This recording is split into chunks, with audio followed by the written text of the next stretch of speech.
I thought you was much bigger. You can't ask a stranger like, hey, excuse me there, lady, you look like you got a keister like my wife's. What size undies you got there? Maybe you could try on this outfit I got.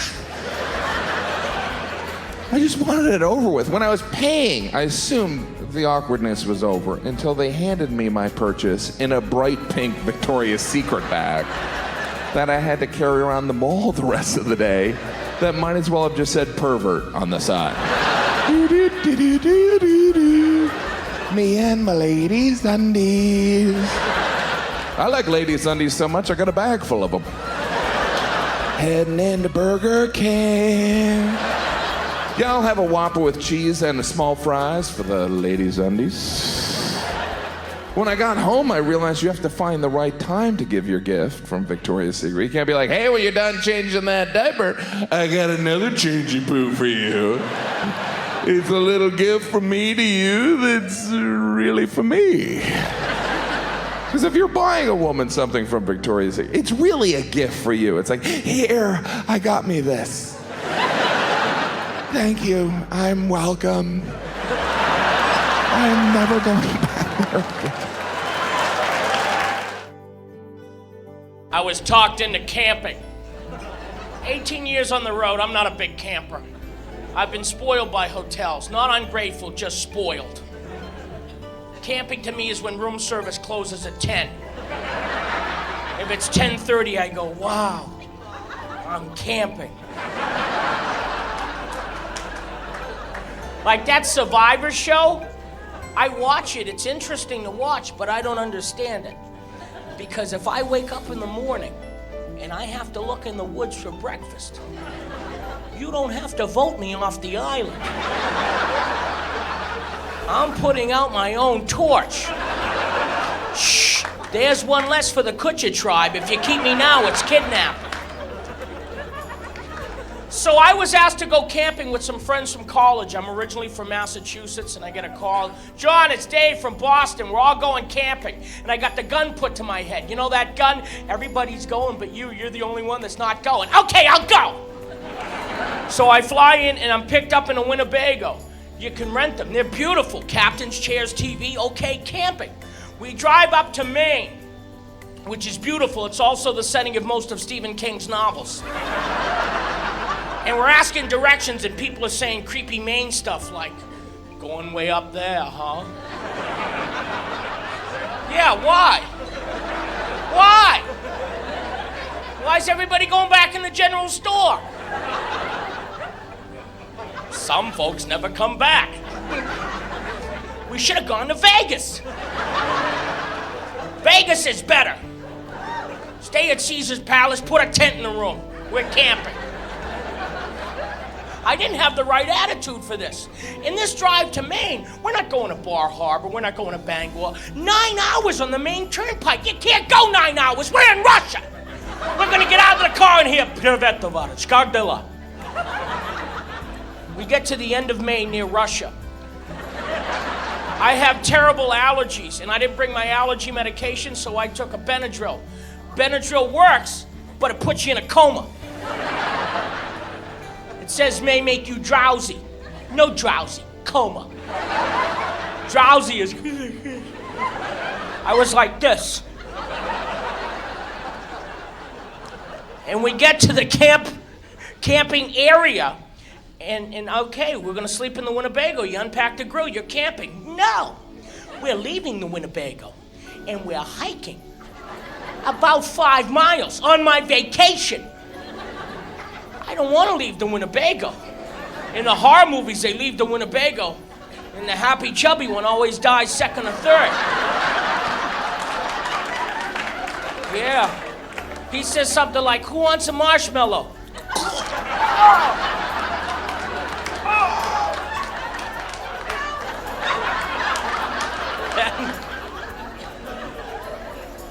They made me walk because we're losing the daylight. And nobody knew what they were doing, really. Everybody said, oh, yeah, we know what we're doing. You need guides up there for a lot of things. You should have a guide, I'm saying. This, what? Well, forget it. We'll go to a hotel. if you don't have a guide, you hear about this every summer. People go up there and they hike and they get lost. And some people die. They die of exposure, starvation. Sometimes they're barely rescued. And I'd hate for us to get lost up there. And everybody dies of starvation. Except me. And there I am when they rescue me. I feel pretty good. You can see it in my face a little, can't you?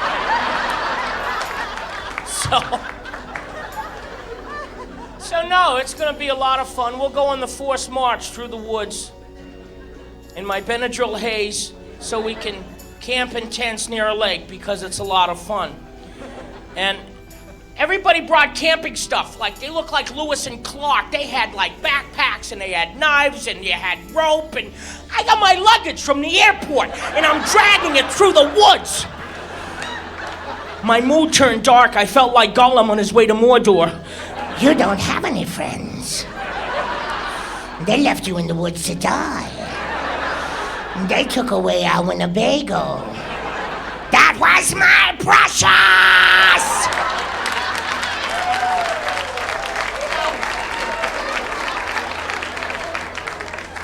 John, time to set up the tent. Fishing pool is nice and cool, juicy, sweet.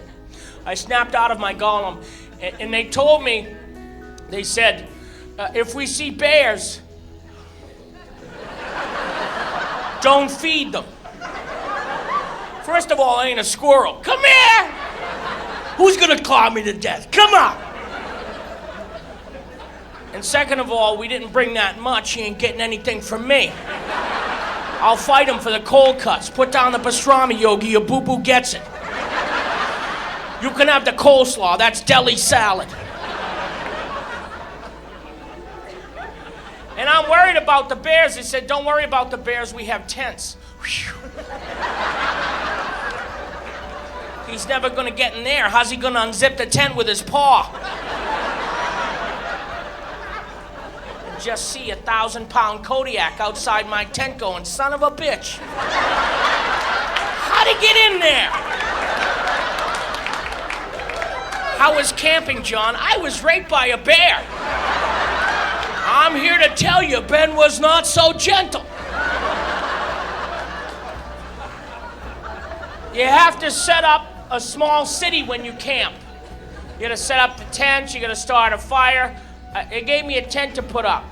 This is your tent, John. You get your own tent. Thank you.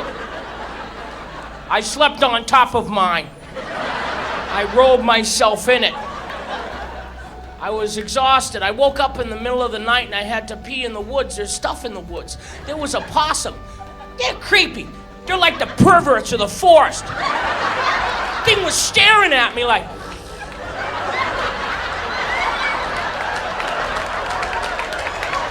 got a cigarette? Get out of here! Get out of here! I don't like camping! I go back to the campsite, I'm starving. And they hide food from bears. Did you know this? They put the food up in a tree because bears can't climb trees. Well, come to find out, neither can I. So that tree had to come down. I paid the fine and I apologized. So now I'm eating a sandwich next to the fallen tree. And a raccoon comes into the campsite. Raccoon, it was big. I saw it. I went, look at the pony. It's a pony. Bad pony. And the raccoon wanted my sandwich. This, of course, is unacceptable. I chopped down a tree for this sandwich. And raccoons, they're brave. They don't scare. You can't, like, throw a stick at it or anything. You know what I did to scare it away? I did an Ewok from Return of the Jedi. The little furry things, that scared it. It would hiss and I would go,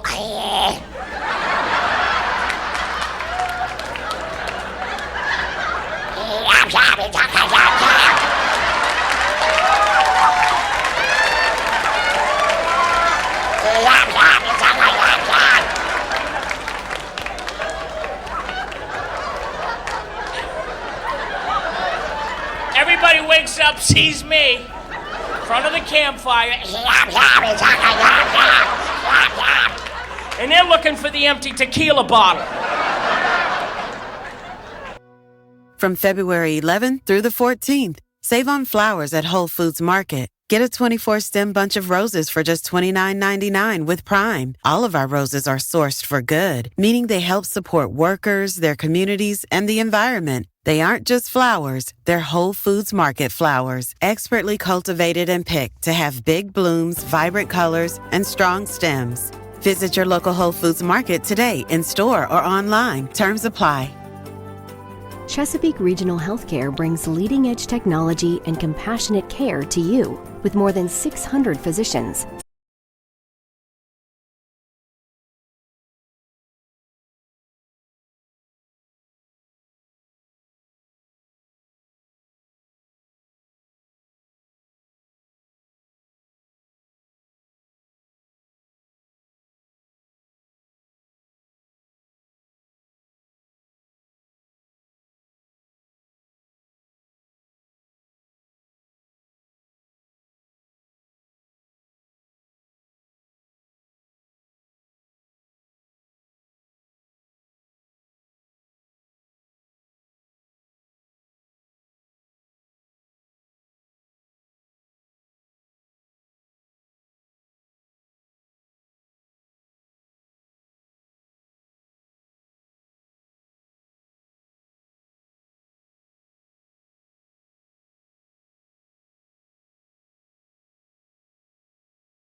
so much.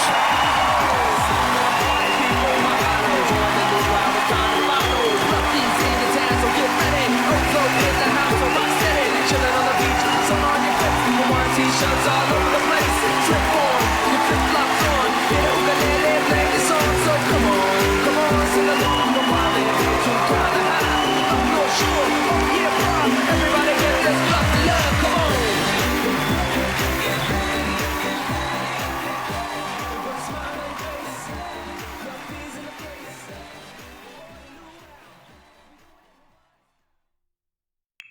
That's the wonderful thing about crazy people, you know, is that they just have unlimited currency. The things they say mean nothing to them, but they mean everything to me. I was once walking into Penn Station in New York. I was walking down 31st Street towards 8th Avenue. I'm walking down 31st, there's this woman standing at 8th and 31st. I have my little roller suitcase, you can all imagine. I'm walking towards her, she's smoking a cigarette that is not lit anymore. She's watching me walk, kind of scanning me up and down, as if she had Terminator vision, where she could see little bits of data, like, little honky ass, and could read information.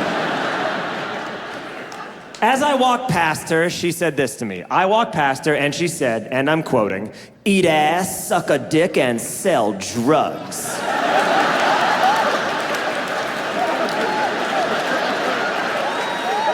Very dirty, yes? A very upsetting thing to hear, yes? I'm sorry you all had to hear that, but at least you all got to hear it as a group. I was alone out there that afternoon. And she said this totally unprompted. Eat ass, suck a dick, and sell drugs. It wasn't like I had paused in front of her and been like, what should I do with my life? So I walk away from her with this to-do list. And I like structure, I like a to-do list. It did dawn on me that that list of things does get better as it goes along, when you really think about it, because it starts in a pretty rough place. It starts with just about the worst task a to-do list can start with. But by the end, you have your own small business. And isn't that the American dream when all's said and done? That if you eat enough ass and suck enough dick, one day you can sell drugs. Imagine you did all that to sell drugs and then they legalized drugs and you were like, but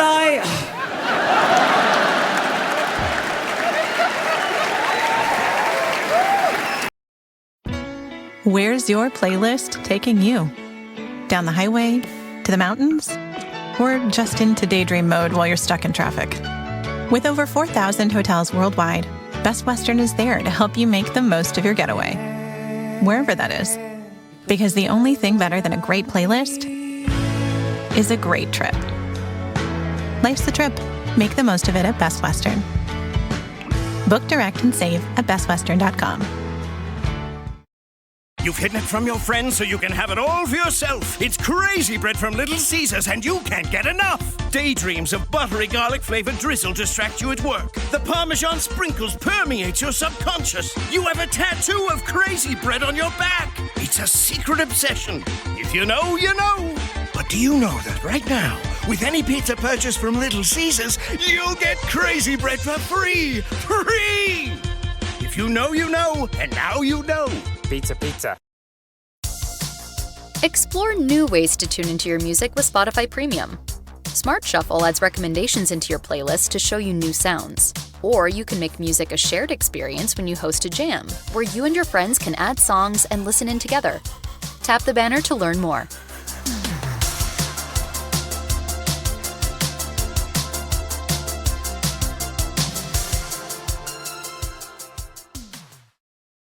And for the roundabouts, if you look at a bird's eye view of a roundabout in the Midwest, it's just 4 lanes.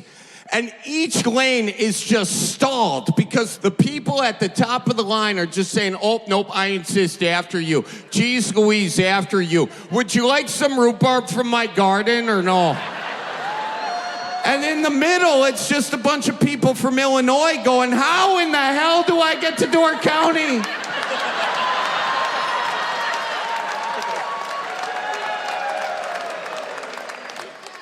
I was teaching my sister how to do these roundabouts recently because she was getting her temps. And when you're getting your temps, you need a responsible adult in the front seat. And that was me. I was sitting there, you know, and I was on my phone because I don't care. And she started freaking out, though. She's like, Charlie, what do I do? I look up. She's heading toward a roundabout. I says, I don't know, honestly. What do you mean you don't know? Ellie, it's a roundabout. Nobody knows. I took my phone, I put on Carrie Underwood, Jesus Take the Wheel. I says, give me your hand, let's pray together. She floors it, goes right over the roundabout, airborne Blues Brothers style. Jesus Take the Wheel. On her descent, she kills 2 deers. Airbags deploy. I'm like, hey, you got the airbags out. You passed. Big. That's an interesting word in the Midwest, isn't it? We haven't quite figured out how to say that. Big. It took me until I was 18 years old to figure out the phrase beggars can't be choosers wasn't about the guy putting my groceries away. How many of you have a bag of bags underneath your sink right now? Good. And I don't trust a damn soul that doesn't have your hand up. How am I supposed to trust you if you are not adequately prepared for the great bag shortage of 2045? What do we do with all those bags? Leftovers, dog poop, cat poop. It's like a Midwest symphony, you know? We put them in our bathroom garbage cans. It's the perfect liner. We use them to winterize our socks when our boots got holes in them. That's why they call them Piggly Wiggly. Keeps your little piggies warm. My parents didn't know what to do with me. They got me into Little League Baseball. I played out in right field because I stunk. But you don't know, you just show up, you know. Oh, I got my glove. You any good? I don't know, my mom told me to come out here. We'll get out in right field. Okay. Turn around, you moron. Oh, okay. Not the whole way. Oh, only some way. I never knew what was going on out in right field. All I knew is at the end of the game, I'd get a free snow cone. That's all I knew. You know? Be out there, oh, free snow cone. Free snow cone. Brian, what's the score? Free snow cone. Free snow cone at the end of the game. If you play, they're gonna give you a free snow cone. Even if you play half game, you get the whole, you don't get a half snow cone, you get a whole snow cone for half the game. The people that play whole game get a whole snow cone, and the people that play half game get a whole snow cone. So it's always whole snow cone. So I'd rather play half game. Still get the whole snow cone. How many outs, Brian? Grape! I'm gonna get grape or cherry. They're both favorites. So either one is good. If they have both, I'll get grape though, because that's a little more favorite. But if they don't have grape, it's like, oh, that's fine, because cherry's favorite anyway, you know? So it's like another favorite, but not as much. Not as much favorite. But they're both good. They're both good.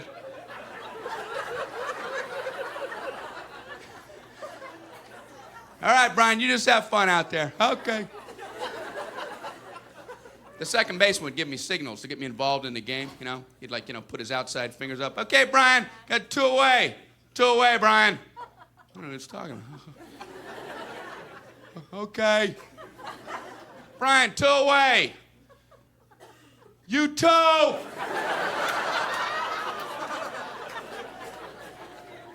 And our coach would yell from the dugout every now and then, you know, hey guys, let's hear some chatter out there. Let's hear some chatter. What are we, rabbits?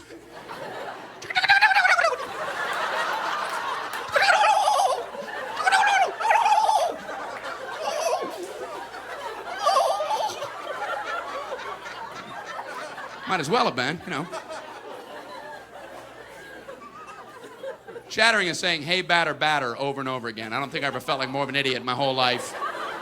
Out in the field going, hey, batter, batter, hey, batter, hey, batter, batter, hey, batter, hey, batter, hey, batter, hey.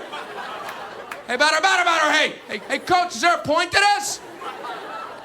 What is that, for the batter's benefit? Hey, batter, batter, hey, fielder, fielder. Hey, batter, batter, batter, hey, fielder, fielder, fielder. Hey, they're communicating. And as the ball got to him, we're all supposed to lean in and go, hey, batter, batter, swing! Like he couldn't get a hit when he yelled that. Oh! It's like swinging up. Did you hear what they yelled, coach? If that's fair, they should do that in all adult sports, you know? I'd like to see that out in the golf course. You know, hey, golfer, golfer! Hey, golfer, golfer, golfer, putt! Putt, golfer! It's right there, putt! What the hell's the matter with you, Ralph? I'm just trying to make it fun.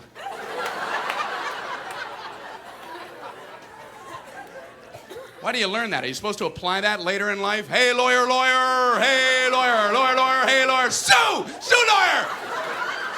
Bus driver, drive, drive! Shift, bus driver! What the hell's the matter with you? I learned that as a kid. I was just applying it. The only compliment I ever got in Little League Baseball was, good eye, Brian. Good eye, Brian. Yeah, well, thank you. Good torso. I noticed you during the trunk rotations. Good eye. They would say that when you're too scared to even consider swinging the bat. The ball would graze your head at about 100 miles an hour. Ah! Good eye, Brian. Oh, thank you. What did I do? You moved your head out of the way of the fastball. Oh, good, good. I'm glad I did that. I almost didn't, but then I did. Go team, go.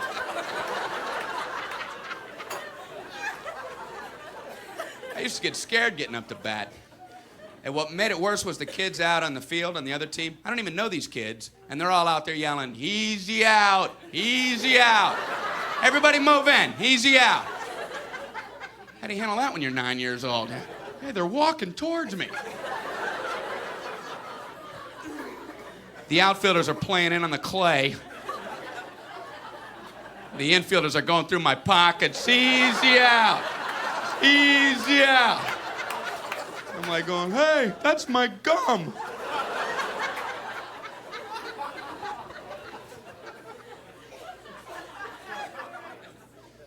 I played softball this last year. I struck out in slow pitch softball. Let me tell you something. It's not a whole lot more humbling in life than striking out in slow pitch. Walk back to the dugout, you know, your teammates are older than Little League. They try not to laugh, but it's kind of hard not to. You know, you sit next to them, they're going,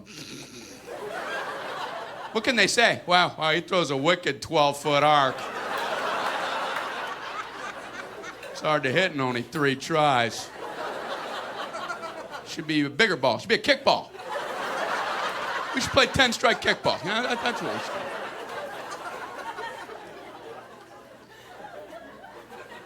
They call it softball. It makes it sound like it's harmless, you know? You ever take a line shot to the face with a softball?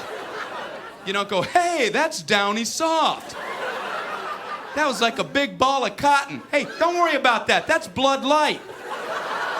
We're playing softball. We're all gonna float around like angels.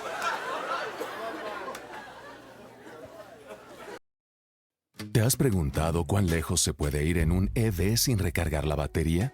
La mayoría de la gente no maneja más de 40 millas en un día, lo que significa que pueden ir al trabajo, llevar a los hijos a la escuela, ir al supermercado y tener carga de sobra para ir donde la tía abuela que vive lejos.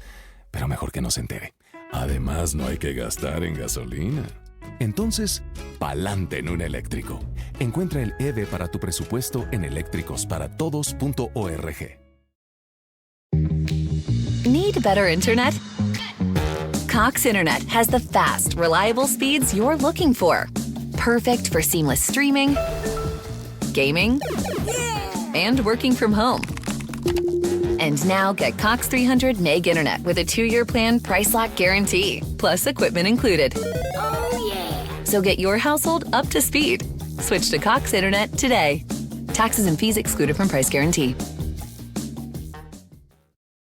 Save on date night essentials at Whole Foods Market. Save on your favorite brands like Carbone and Frankie's to make a delicious dinner with your special someone. Then finish it off with sweet savings on treats from Tate's and Who Kitchen. Save on these brands and so much more by looking for yellow sale signs throughout the store. Make your romantic evenings easy and save now through February 17th. Shop in store or online at Whole Foods Market. Terms apply. Mace is the best thing that happens. Come on. They got that like Sylvester hand, you know. Come on. I carry mace everywhere I go now. Mace is the best. Did you know up in Germany they got mace that shoots out fire? It's like a little torch that comes out. It burns you. Good God, that would scare you. Give me your purse. No!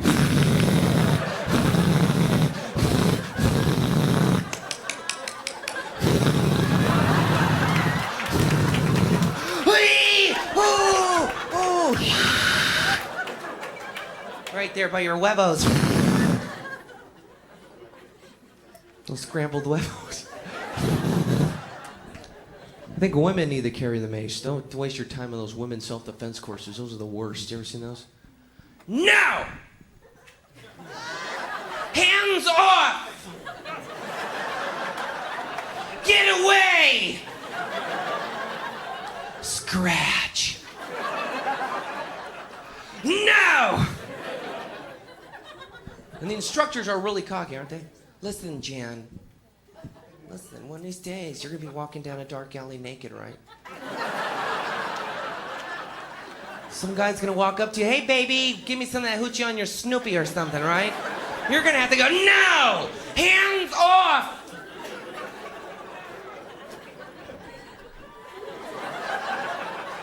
A bunch of babble. Knee to the groin. Knee to the groin. Knee to the groin. Knee to the groin.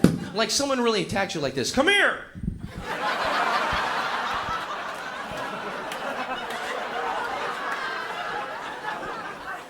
Oh yeah, just like in class. Yeah!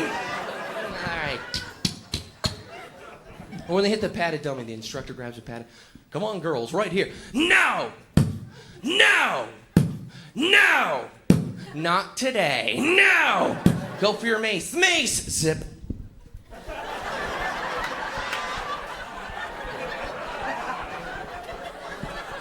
Okay, this is my brother Mark. Want some chiclets? I got some chiclets. I grew up in Florida. I'm a diehard Dolphins fan. Cheering for the Dolphins is like getting tested for an STD. I think I could win, but I know I don't deserve to. And I don't care that people boo. You need people to hate your team, or cheering for your team's no fun. It's the whole point. If I make a sexist joke and a group of women are offended by it, these same moron guys are like, oh, the world's so PC, you can't tell jokes anymore. But if I make fun of their team, they're like, I will fucking kill you. Oh, it is so fun to make fun of people's sports teams. I'm actually one of the few people that's a diehard Heat fan that's glad LeBron went back to Cleveland. If you've never been to Cleveland, congratulations. Cleveland's one of the few places ISIS could fly over and they'd be like, oh my goodness, what happened down there? No one should have to live like that. Is there anything we can do to help them get back on their feet? That's how bad Cleveland. You can take a newborn baby on stage in Cleveland, Ohio, douse it in gasoline, light it on fire, and punt it into the crowd. And they will be less offended than if you go, well, I see why LeBron left this shithole. Which is all I said to start my show. And it ruined it. Like they literally were like, we're not gonna laugh anymore. I'm like, well, I'm not gonna give you your money back. I don't. Oh no, I burnt this market. Let's just put it in perspective for you. They crucified this kid for leaving. You forget he was a kid, because he looked 40 when he was 8. But he left when he was a 25-year-old billionaire. And he's not even from Cleveland, he's from Akron. That's a shittier city. 90 miles away. And wait for it, he's from the shitty part of this shittier city. And he just wanted to play basketball someplace else, and they killed him. I grew up on a private golf course in Florida. If I had $1 billion when I was 25 years old, I would shit on this stage mid-set. Just shit, stare at you people. Continue my act, like, hey, pick that up. You'd be like, what? I'm not picking that up. I'd say, what'd you say? And then I'd throw $1 million at your head. And you'd be like, God damn it, I'm picking this up, aren't I? I would be out of my mind. Or when people get on Justin Bieber for drinking and speeding in his car. Yeah, a 21-year-old billionaire. You wanna know how I would act if I had that kind of money at that age? I would rollerblade around Los Angeles jerking off on hot chicks. None of you would have an issue with it. You'd be like, that's Daniel. He's only 21, he hasn't figured things out yet. He's worth $1 billion. That's pressure that I can't relate to. My opening line in New Orleans. Beautiful theater like this, nice ovation. I walk on stage. The first thing out of my mouth before thank you. Fuck the Saints. I'm not gonna pander to your city just because Mother Nature gave you a much needed bath. Trust me when I tell you, no one in here has ever experienced a wave of hatred like I have. As if the levees had broke again. They lost their mind. They couldn't even comprehend it quick enough. What did he say? I will murder him where he stands. But then they had the inner dialogue. That was his first joke. We paid a lot. Go on. And the only reason I say things like that anyway is because backstage I have friends like, I bet you won't say it. And apparently $5 still means something to me. I'm like, what? You don't think I'll ruin the show? Watch this.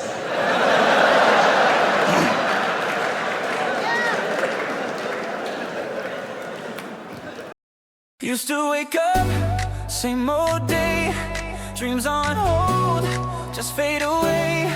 Then I thought maybe it's time to do something that I can call mine. That's when I went to ECP University. Hands-on learning is right for me. Earn your bachelor's in 2.5, study tech, nursing, and even learn AI. Mazda? Once you discover the Mazda CX-90, Mazda? It doesn't take long to get it. With 3-row seating and safety features like radar cruise control and rear cross traffic alert to carry you and your peace of mind. It will have you saying, Mazda. The Mazda CX-90. It's made to move you. Every Mazda SUV offers you an elevated driving experience and refined performance. Discover it at Southern Mazda Newport News. Chesapeake Regional Healthcare brings leading-edge technology and compassionate care to you. With more than 600 physicians, 75 specialties, and 50 locations. Find a doctor, specialist, or practice at innovativeforlife.com. It's Crazy Bread from Little Caesars, and you can't get enough. Daydreams of buttery garlic-flavored drizzle distract you at work. You have a Crazy Bread tattoo. If you know, you know. Right now, purchase any pizza from Little Caesars and get Crazy Bread for free. Free! Pizza. July was fun. Yeah, that went to Vegas. It's $120 there. 120 degrees. It's a dry heat. This is what they're telling me as they're taking me into the ambulance. It's a dry heat, Mr. Panett. Clear. Bang, we got him back. Boop, boop, boop, boop, boop. You're gonna make it, Mr. Panett. Thank God it was a dry heat.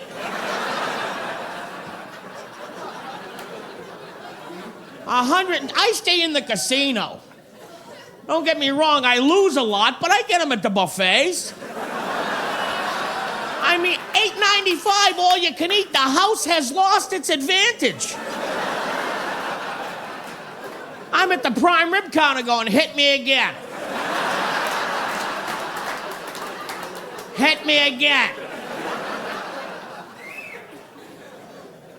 I worked at this one place, the Sahara. They haven't had me back, surprisingly enough. All you can eat breakfast, $2.49. $2.49. Yeah, are you shitting me? I can eat more than $2.49 worth of toast.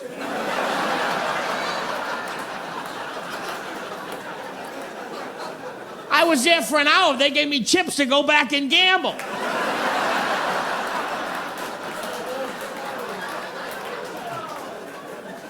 $2.49, you don't understand. I'm gonna clean your ass out. Show me the buffet. Show me the buffet.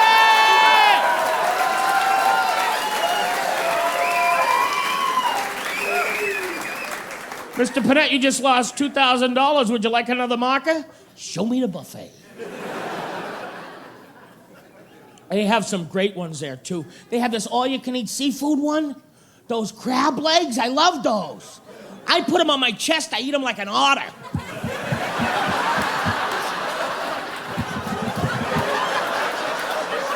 Don't you love the way those otters eat?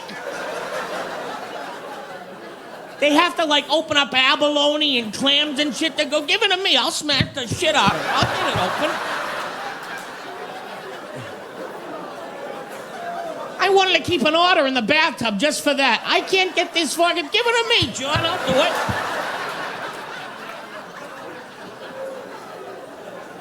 it. They have spirit, those otters. I like that. They'd be great at a buffet.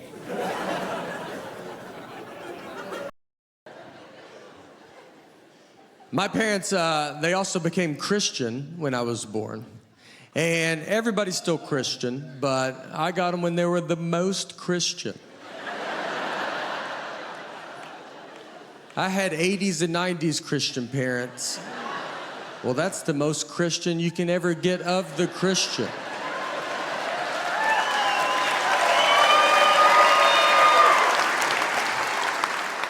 I think Jesus had more fun than I did.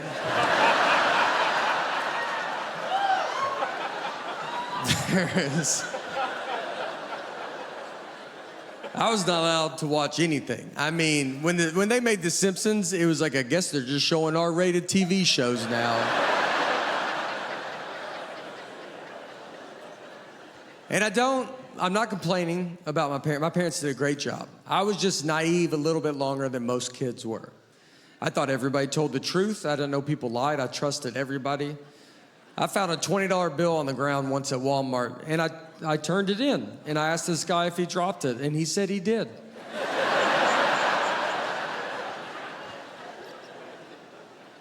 I was having a sleepover one night. We was 12 years old, and so a bunch of 12-year-old boys, we got sleeping bags in the living room floor. It's a very fun night.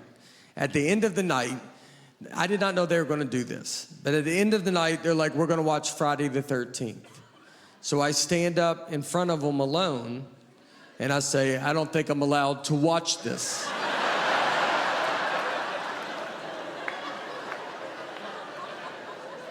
I expected others to join me.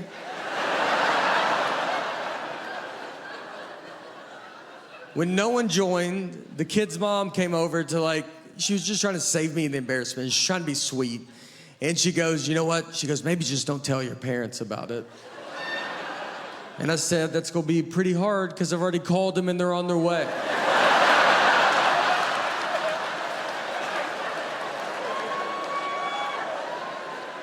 I didn't know we could lie to these people. This is the first time hearing that's an option.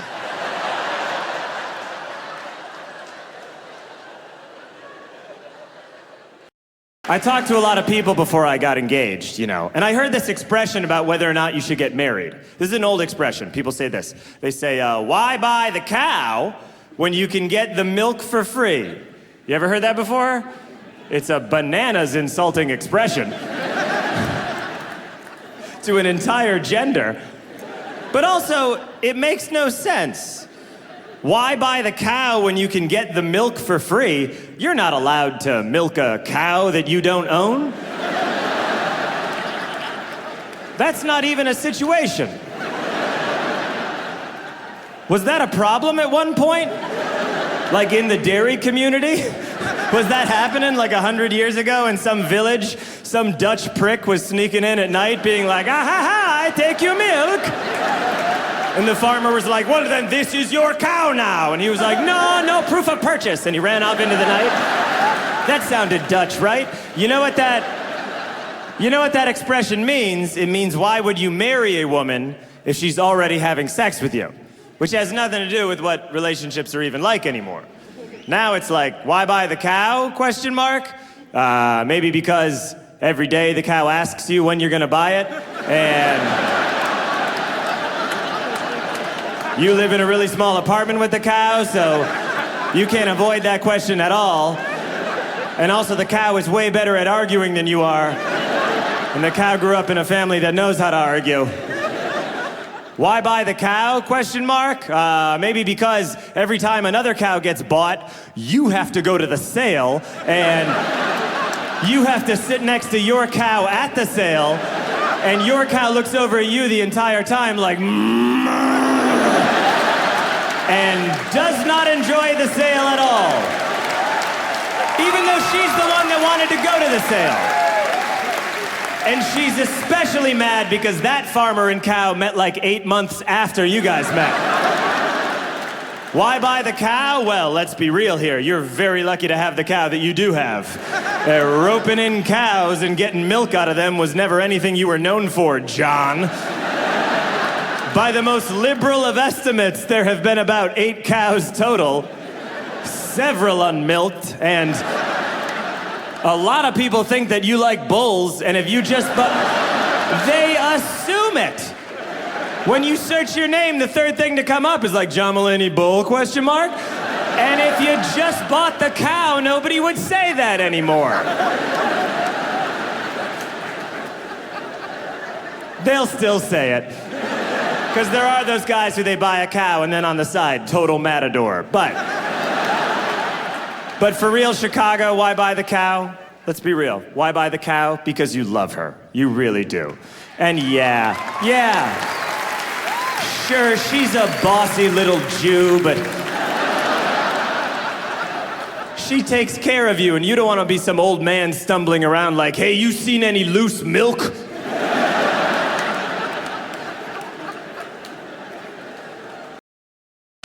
Do you want free internet forever? Yeah, we thought so. That's why Spectrum is giving you just that. Free fiber-powered internet forever when you switch and get 4 mobile lines from Spectrum. No internet bills, no taxes, no late fees. Just fast fiber-powered internet.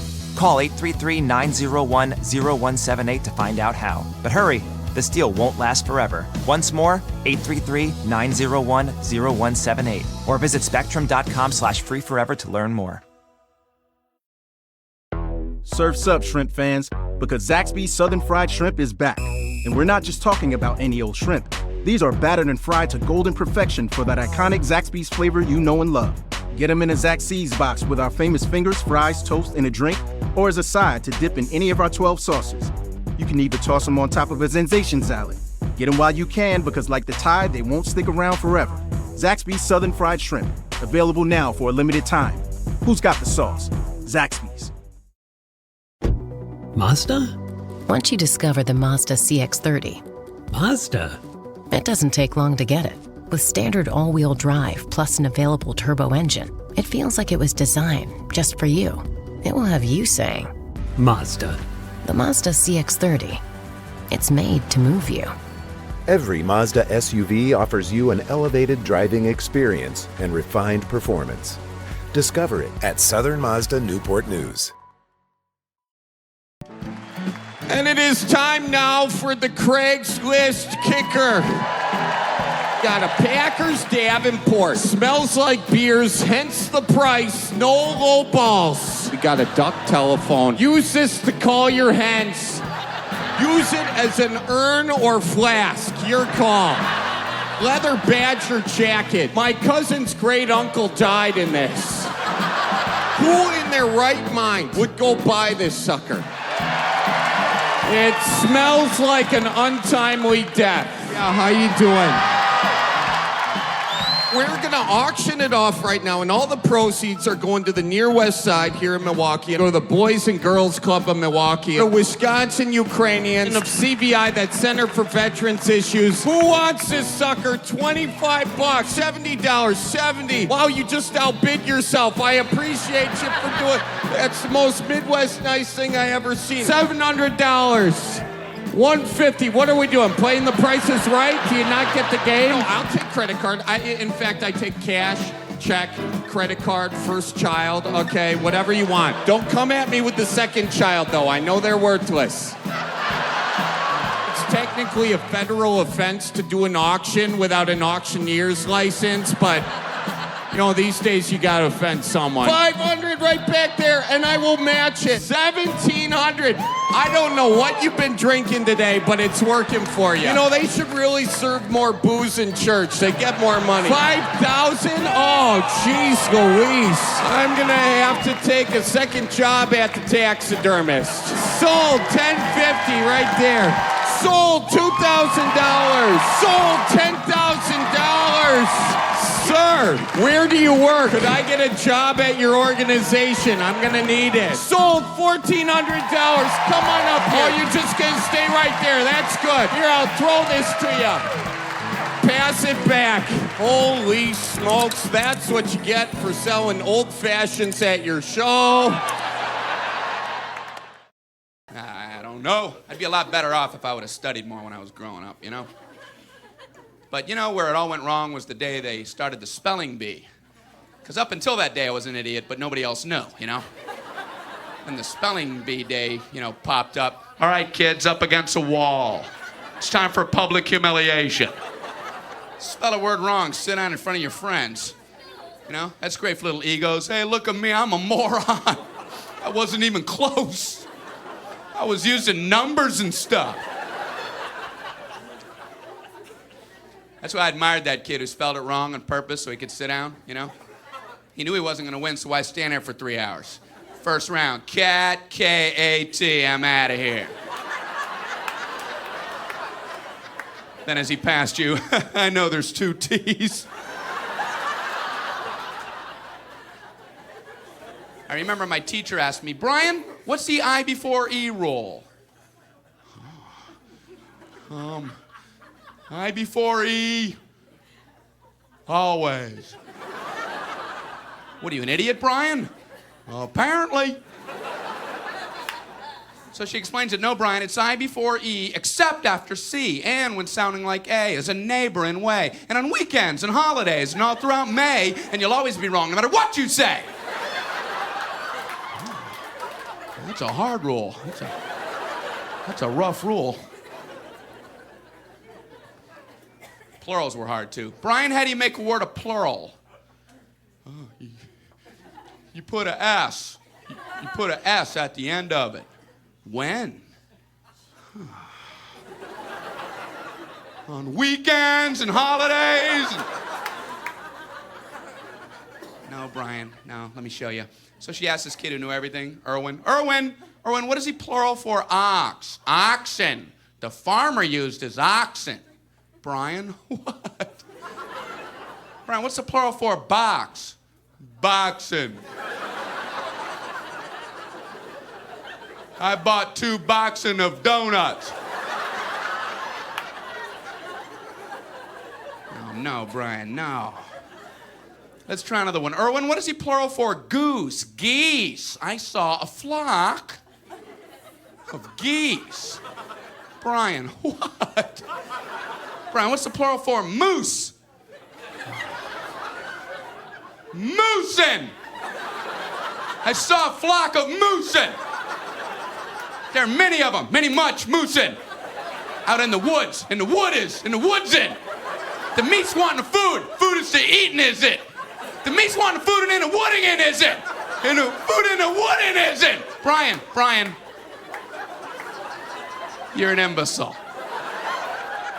Imbecilin'. What, are you speaking German, Brian? German. Jermaine, Jackson. Jackson 5, Tito. Brian, what the hell are you talking about? I don't know, really. I think the worst day was the day the science project was due. Waking up that morning, that was fun, huh? Yeah. Your head'd pop off your pillow. Oh, no. That's due today. I had 9 months to work on it, I did nothing. I have a cardboard box of boxing. And you'd show up, you're scared because you don't have anything good, and you find out all the other kids, their parents made theirs for them. I hated that, you know? They're backing them in on flatbed trucks. One kid with a volcano. He didn't have to zip up his own pants, but he built a volcano. He had to swing that. I don't know what to do for my project, so I brought in a paper cup filled with dirt, just hoping she'd know I'm an idiot and just walk right on past me. Just as long as I was holding something. What do you have there, Brian? It's a cup of dirt. Just put an F on there and let me go. Well, explain it. Well, it's a cup with dirt in it. I call it cup of dirt. You should move on now. You should go ahead and move on. Head on down the line there. So she went to this one kid. There was a kid in my class. He made the same solar system like 19 years in a row, you know? Bunch of styrofoam balls held together with coat hangers. Hey, you're breaking some new ground there, Copernicus. He's going, the big yellow one's the sun. The yellow one is the sun. Okay, all right, what are these other planets? The big yellow one is the sun. All right, calm down. The one, all right!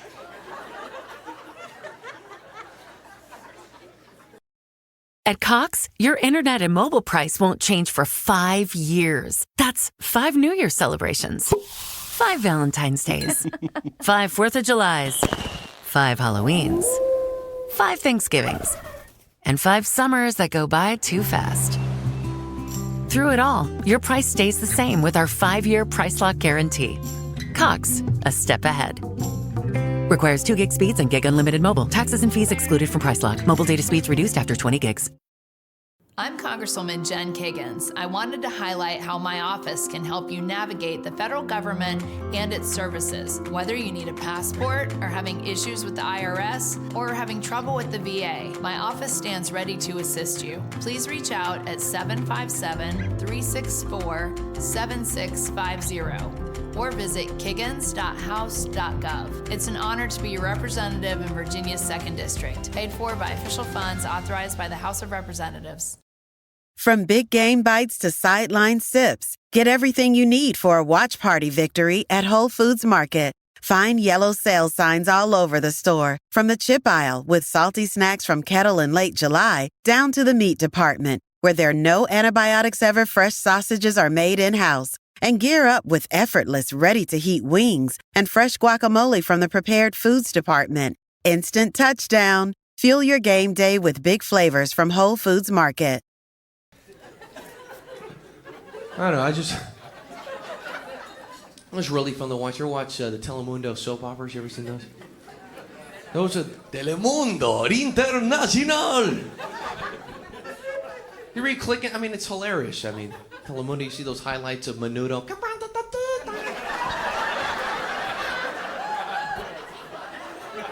Right, they got tight butts.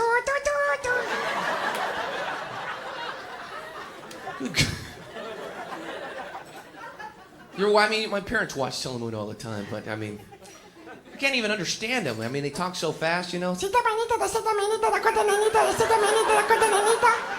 Dita manito de seda manito de corta nanita de seda manito de corta nanita de seda manita. Oye, teléfono. Hola, Cristina. Sí. Oh, cochino puto. Seda manito de corta nanita de.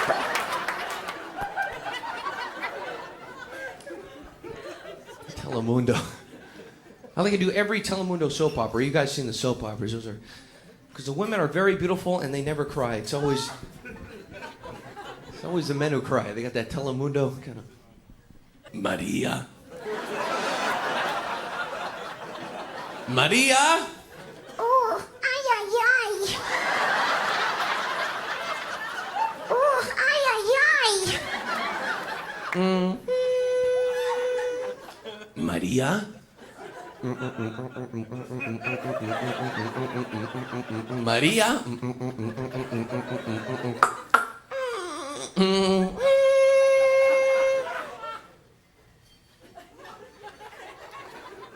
Maria.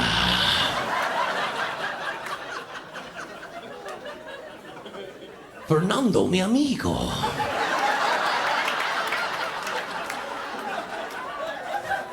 Mr. Coochie Coochie.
They don't laugh at shit. I want you to understand how big this is. There was an American here entertaining people from Middle East. There was no violence, no bloodshed, no problems. Everybody was smiling. Everybody was getting along. It is possible. An American was here. An American was here. He kept saying American, American, American. Freaking 10 years being called a Latino comic. I had to go all the way around the world to finally get called American.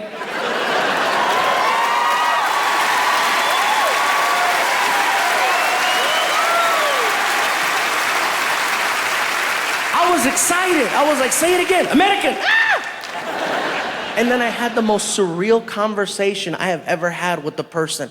He looks at me and he says, I want to thank you for everything. I want to invite you and your friends to come to my palace so that I may entertain you. I'm like, are you freaking kidding me? I am not getting invited to a palace by a prince. Oh my God, up until this point, my only experience with royalty was a Burger King drive-thru. All of a sudden, one of those SUVs pulls up and a guy jumps out in a suit. And I guess his favorite word was please, because that's all he said. Please, please, please, please, please, please, please. I'm like, are you kidding me? There's a man in a suit trying to get me in the back of a Lincoln Navigator, and there's a prince inviting me to his palace. I'm not gonna lie, I felt like a hot chick. I was like, oh my God, let's go. Hurry up, bitch, let's go.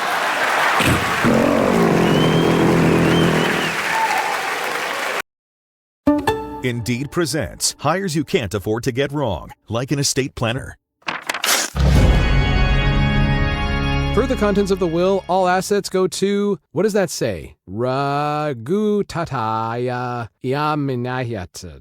Oh, I don't know. I was in a weird place when I wrote this. This is a job for sponsored jobs. This is what happens when you don't sponsor your job on Indeed. Next time, get matched with quality candidates with Indeed sponsored jobs. Visit Indeed.com/credit and get $75 towards your first sponsored job. Terms and conditions apply. DQ presents the Spicy Menu. For a limited time, try the new Flamethrower Chicken Strip Basket for $6.99 with spicy, bold strips that heat you up. Served with a side of famous DQ Soft Serve as a dip to cool you down. That's right, dip those spicy chicken strips right into Soft Serve. Plus fries and toast, all for just $6.99. And add a new pineapple lemonade sparkler or cooler made with tahini. It's the limited time only Spicy Menu. Get it delivered in the DQ app. Happy, tastes good. Participation may vary. Do you ever wonder if you might be at higher risk for getting very sick from a respiratory illness like flu? While most people have mild symptoms, respiratory illnesses can be more serious if you're over 65 years old or have certain underlying conditions. If you're in one of these higher risk groups and start feeling sick with a respiratory illness, talk to your doctor about treatment options as soon as possible. A message from CDC. Moving on to France.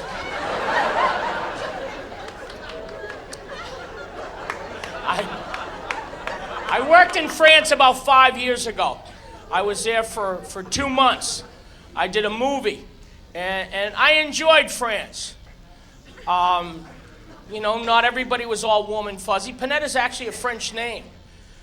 But it's not like I walk off the plane and Lumiere was there. Be our guest, be our guest. No. And you have to know French, and you have to speak it well. If you don't speak French well, they get very upset. I stayed at a 5-star hotel, and I went up to the concierge, and I said, "Excuse me, do you know where I can get some breakfast?" "Je ne comprends pas, monsieur." You know what I'm saying, you little bastard. You're watching CNN in English. Where's breakfast?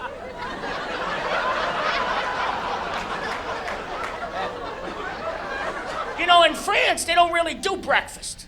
It's not like the thing. Breakfast is called English breakfast. There's no breakfast. They call breakfast petit déjeuner, which means no food till noon. They give you a croissant and a cup of coffee. I have a croissant and a cup of coffee on the way to breakfast. Where's my breakfast? Some things were great. The bread, it was good bread. And their reckless disregard for how bad butter is for you never failed to impress me. For a little stretch, I was getting cheese every meal. That'll get you after a while. Look what we have for you, some more fromage. I don't want any more cheese! I would like to go to the bathroom this millennium. I'm pounding Metamucil in beer steins. You're giving me cheese. So, I worked on a movie set, and there was catering at the movie set. Usually it's great. But this was a little mom and pop operation. And the French have very eclectic taste in food. You could get, pigeons, snails, cow brains. One time, for lunch, for 40 people, the caterer fed us rabbit. Who does that? Who says we got 40 people coming over? Everybody likes rabbit, right? There were no other choices but rabbit. And it wasn't like rabbit disguised as chicken. It left nothing to the imagination. Look at the little bunny! But on the weekends, you get to go to great restaurants and have just a wonderful time. This French crew took me on a wine tasting. And I went there with an attitude. Oh yeah, wine tasting, I drink tequila, bring on your wine. After the first hour, the subtle differences in the wine started to elude me. Red, white, Boone's Farm apple. These people can drink wine for 10 hours and drive a school bus. Which ones would you like better? The Margots, the Letos, the Coton Chalamet? I don't remember getting in the car. I remember sitting on top of a piano, smoking. I don't smoke. Quand je suis dans tes bras, je vois le viande. Later that afternoon, I wound up at a nude beach. Let me tell you the nude beach story. I technically wasn't naked. I was covered in sunblock.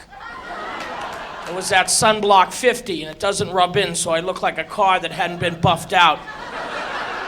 And you have to put sunblock everywhere. Everywhere. I found out there's a fine line between rubbing lotion on yourself and rubbing yourself with lotion. I think I crossed that line.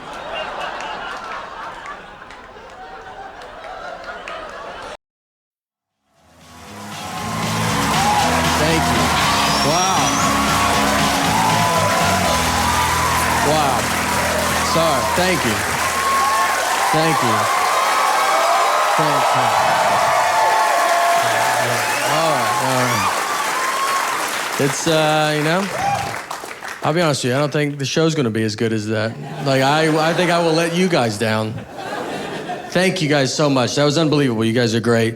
And it's just, I feel like we've peaked, so let's just get doing it, something. All right. I'm very excited to be here. My name is Nate. I'm married and stuff. This is what marriage feels like, by the way, what it feels like in here right now. It's just one person talking, the other's like, I'm gonna get out of here.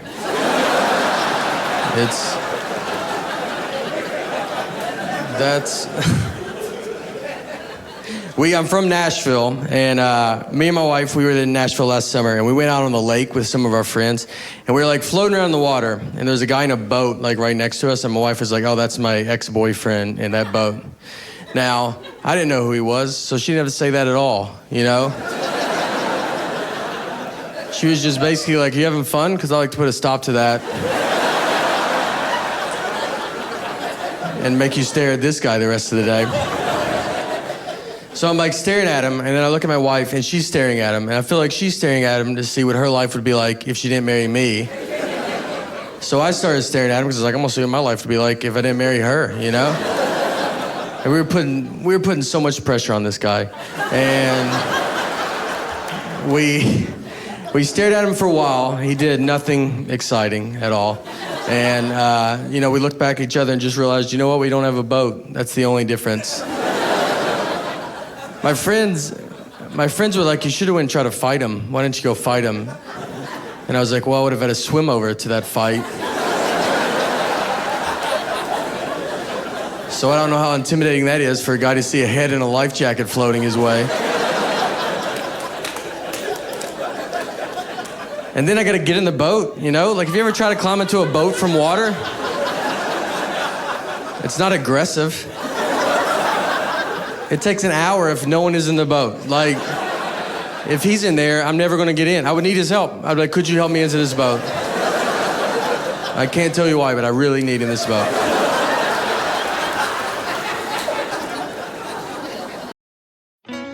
Where's your playlist taking you? Down the highway? To the mountains? Or just into daydream mode while you're stuck in traffic? With over 4,000 hotels worldwide, Best Western is there to help you make the most of your getaway, wherever that is. Because the only thing better than a great playlist is a great trip. Life's the trip. Make the most of it at Best Western. Book direct and save at bestwestern.com. Hey, Hampton Roads homeowners. Chris Subiando here, founder of WSC Smart Home Designers. Quick question. How long have you been dealing with tech that underperforms or looks outdated? If the answer is too long, WSC can fix that. Since 2011, our locally owned veteran-led team has helped homeowners transform their spaces to sound, look, and function seamlessly. Tap Book now to schedule your free in-home consultation and experience quality tech built around your taste. It's Crazy Bread from Little Caesars, and you can't get enough. Daydreams of buttery garlic-flavored drizzle distract you at work. You have a Crazy Bread tattoo. If you know, you know. Right now, purchase any pizza from Little Caesars and get Crazy Bread for free. Free! Pizza. Before I begin, young man in the third row up there, what's your name? Henry. Okay, Henry, how old are we? 11? Okay. Haha, wonderful. You won't at all be distracting me throughout the entire performance. Henry, oh man. Henry, I don't mean this in a like, do you know who I am kind of way, but like, do you know like who I am, or did like a babysitter cancel and suddenly you were like in a van? You know who I am? Okay, have you seen me do stand-up before? Okay, all right, well, I appreciate you coming. So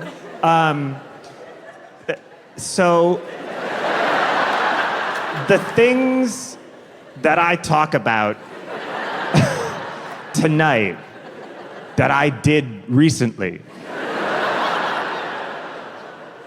I never say this, Henry. I don't say this explicitly, but don't. All right? Don't. You're in the 6th grade? 5th?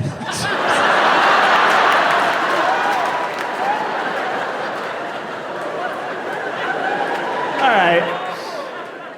Well, Henry, if you've seen me do stand-up before, I have kind of a different vibe now. When I was a younger man, I'd come out on stage and be like, hey, ba-ba-ba-ba-ba, ba-ba-ba-ba, ba-ba-ba-ba-ba-ba-ba-ba-ba. And I wonder what caused that.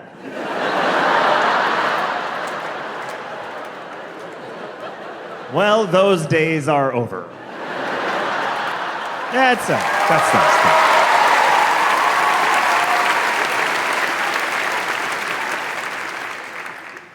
Okay. Here's what happened. December 18th, 2020. Henry, you were about to go on Christmas break from the 3rd grade.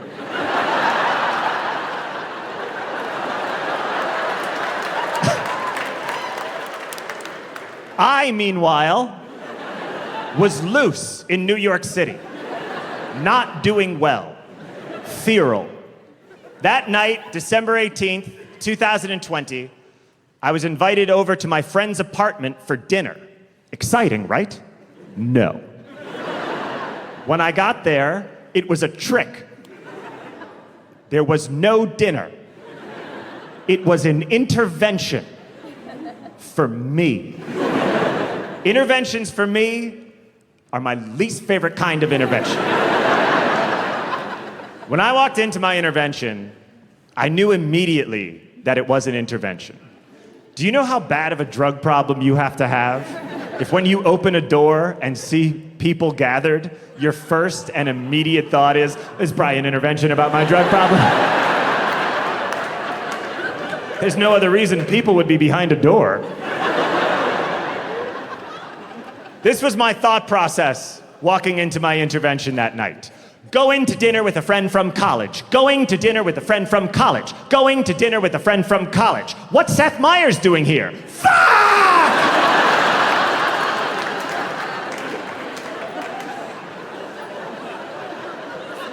Also, I was 2 hours late for my intervention. Well, I didn't know people were waiting on me. I wish I had. I would have been 1,000,000 hours late.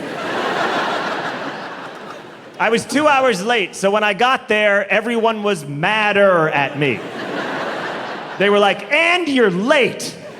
I was like, hey, if you wanted me here on time, you could have texted me. John, we have cocaine. I would have been a half hour early to help set up chairs. I was 2 hours late because I was running 2 very important errands. First errand, I went to my drug dealer's apartment. I'm ashamed to tell you all, I was there to buy drugs. And I had to pay my dealer in cash, and I had to give him a bunch of cash for some drugs I bought a couple nights before, because my Venmo was maxed out. Did you know you can do that? You can max your Venmo out on a weekly basis. By the way, while I have you all here, allow me to say something about Venmo on behalf of the drug addict community. Venmo is for drug deals. That's what it was for. None of us in the drug world have any clue what all of you civilians are doing on our app with your public fucking transactions. What are you in Yield Marketplace? 1555? Hear ye! Hear ye! Look at me! I trade 1 fatted goose for 10 radishes. Keep it to yourself. The second errand I ran that night is very amusing to me. Dinner was scheduled for 7 p.m. So I went to get a haircut at 7 p.m. And I truly believed I could make both work. I went to get this nighttime haircut at Saturday Night Live, which is a TV show, not an all-night pop-in barbershop. But they have a hair department there, right? And I still had my badge from when I worked there.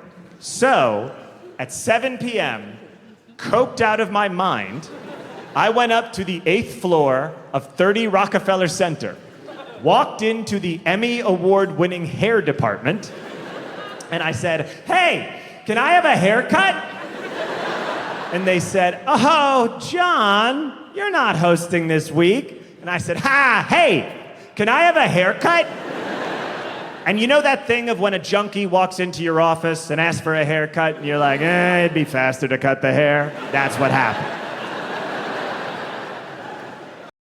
From big game bites to sideline sips, get everything you need for a watch party victory at Whole Foods Market. Find yellow sale signs all over the store, from the chip aisle with salty snacks from Kettle in late July down to the meat department, where their no antibiotics ever fresh sausages are made in-house. And gear up with effortless, ready-to-heat wings and fresh guacamole from the prepared foods department.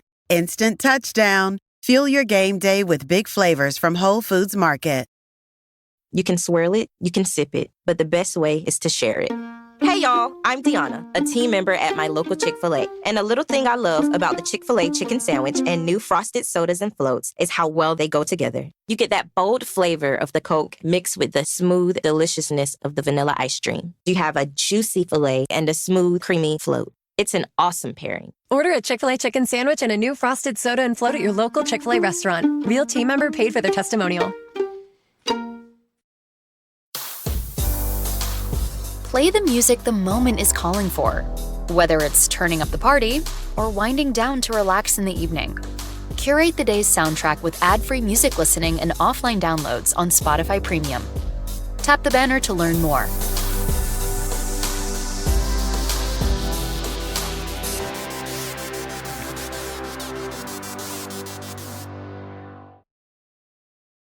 We weren't the most well-behaved kids. And that's the problem. There were 12 of us. Quick story about that. I was going pheasant hunting with me and my dad and my brothers. Any pheasant hunters out there tonight? Yeah. The sirloin of the sky. And we went out with our dog Murphy. Now, Murphy was an English setter. So he had funny teeth, barked with an accent. It's an inbred joke. And how inbred was he? Murphy was so inbred, he tried milking his uncle at 6 weeks old. He almost didn't make it to 7 weeks. His uncle nipped at him and cut him, and they called my parents. They were like, "Will you rescue him?" And my folks were like, "Yes, we will rescue him," except he rescued us, you know. But we were left with a subpar inbred bird dog. And we would go out pheasant hunting, and here's how a normal bird dog is supposed to work. A pointer is supposed to point at the birds, and then you shoot the birds. But Murphy was so inbred, we would have to shoot the birds for him to point at them. We go out pheasant hunting, we get one bird, because Murphy sucks eggs, okay? And my dad is a big gun safety guy. So he says, everybody unload your guns and put your safeties on. And everybody unloaded their guns and put their safeties on. And by everybody, I mean everybody except my brother Andy, who locked and loaded his 12-gauge shotgun, had the safety off and put it in the back of the minivan. I know, I was one pothole away from telling this story to St. Peter. How do you think I felt? By the way, this is why you don't paint your kids' nurseries with lead paint. Because they will lick the walls and say the snozberries taste like snozberries, Mom. And then they'll put a locked and loaded gun in the back of your minivan 20 years later. So we get home safely, thankfully, and my dad says, unload the car. And Andy grabs the bird, Billy grabs the jackets, I pull out the guns, and yeah, one goes off. It's Andy's, turns a shotgun seat into an actual shotgun seat. My dad comes storming out of the house. I've never seen him this pissed. He's like, what in the hell happened? Murphy's just sitting there pointing at the shotgun seat. Oh, no bird, Murph.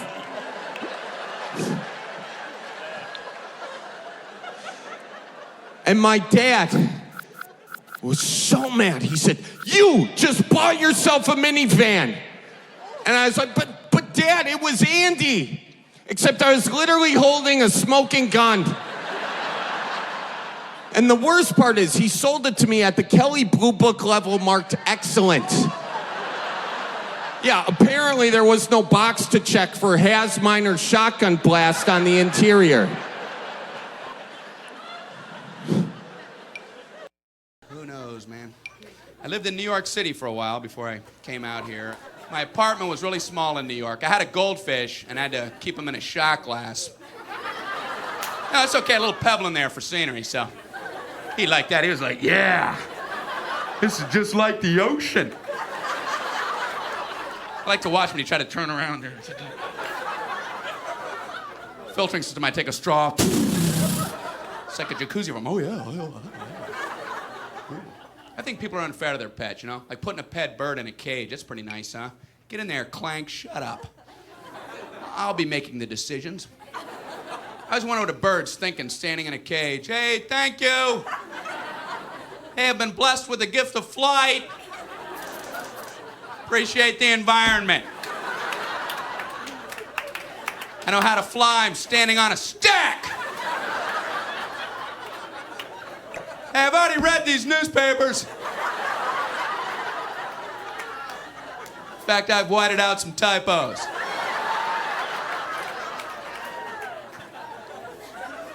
I don't know what animals think. You know? You ever knock over an ant pile? Isn't it amazing that they all start rebuilding it that second? They're all running around. You'd think there'd be just a minute, where they'd all get upset. And you just knock it over. Oh, man! I don't believe it! Look at this! Even if most of them started working, there'd be a few hanging off to the side going, I ain't doing that again. Standing right there, just gonna knock it over again.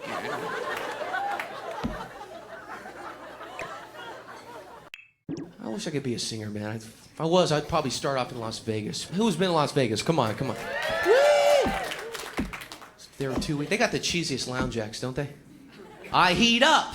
I can't slow down. The situation brings me round and round. Yeah! Well, I'm hot-blooded. Check it and see. Yeah! Enjoy the buffet. We're taking 5. All right. Went to Caesar's Palace up there, man. Anybody been to Caesar's? They have those big statues. They're like really huge. They're all huge and stuff, but they got little peckers like that big. And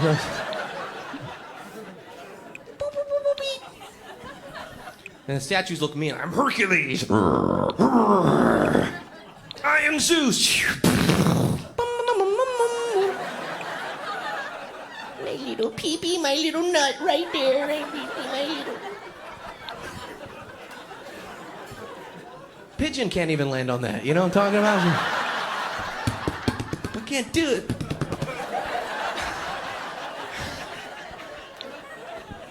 They should make a black statue. That's what they should make.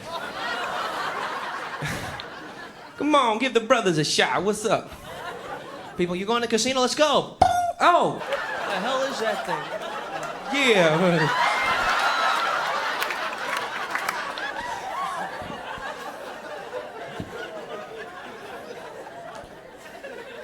know, man.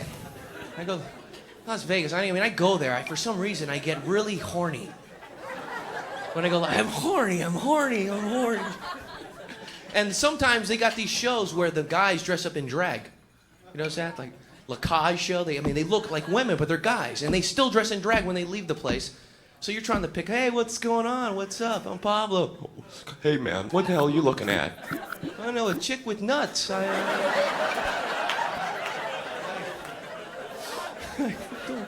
don't know. Spock, what is it? We don't know.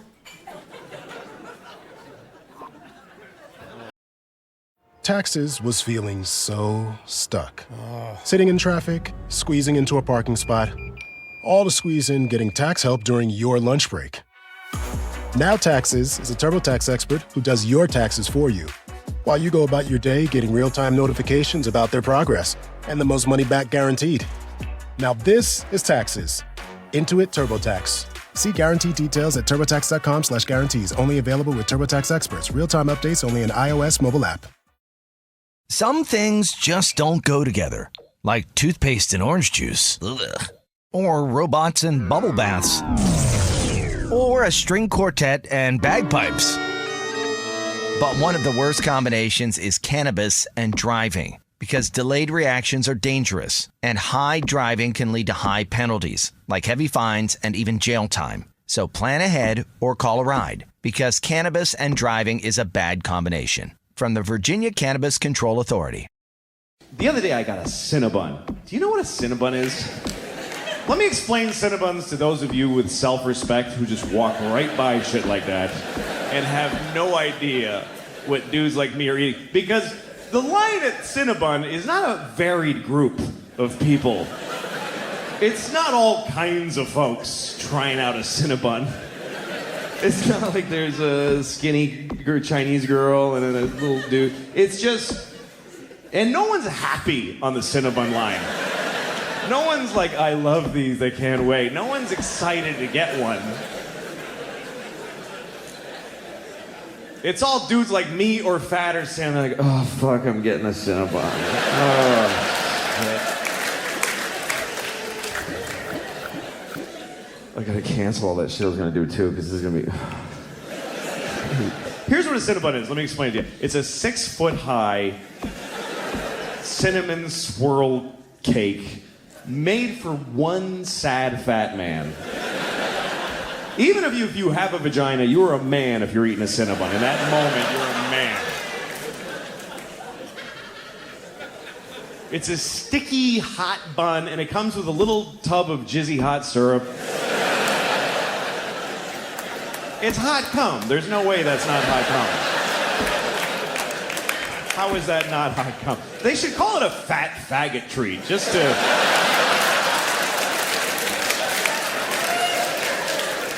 to make us say that when we, because we don't slow us down. We don't give a shit.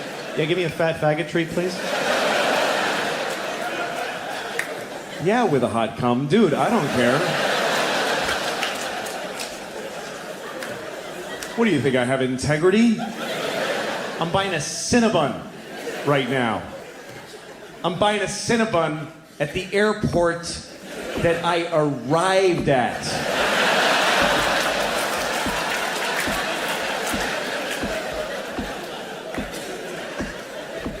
You understand why that's extra disgusting, right? Because when you're leaving, if you're at your destination, you know, when you're at the airport, you're leaving, you can go like, oh, I gotta eat. I need some food, and because I might be trapped in the sky forever, and I should eat right now. But this is, I've landed. The trip is over. I'm 20 minutes from my house where I got bananas and apples and shit. And I'm sitting on my luggage just fucking eating a Cinnabon with a fork and knife, just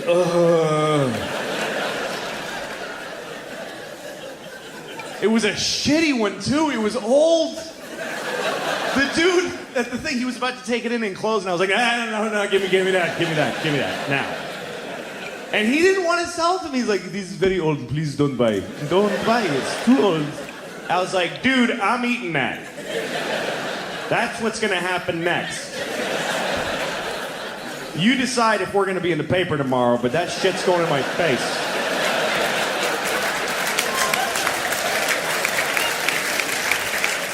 I already made the shitty decision. Don't ruin it. Just give me the jizz. Ooh, yes, thank you. Just drinking the jizz with my eyes closed. The Cinnabon jizz. Oh, big fat faggot that I am. I'm a fat faggot.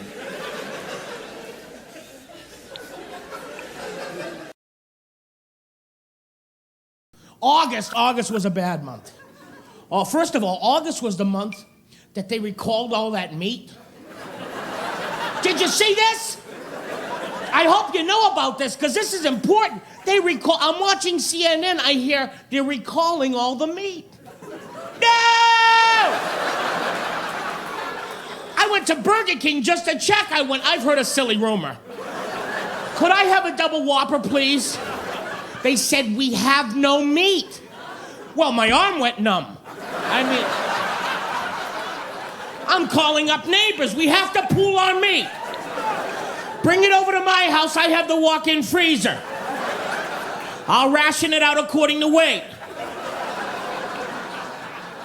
I was horrified. I fell into a pit of dismay and grief, the likes of which you've never seen. I went to church. I lit a candle. Please, God, save the meat. The priest saw me. He said, you look worried, my son. It's the meat, Father. It's gone bad. Well, you don't exactly look like you're starving. Say 3 Hail Marys and go eat a vegetable. Now get out of here, you fat bastard.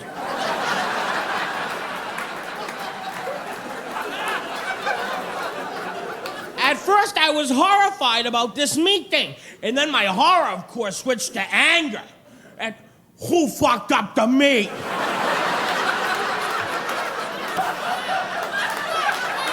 They must pay.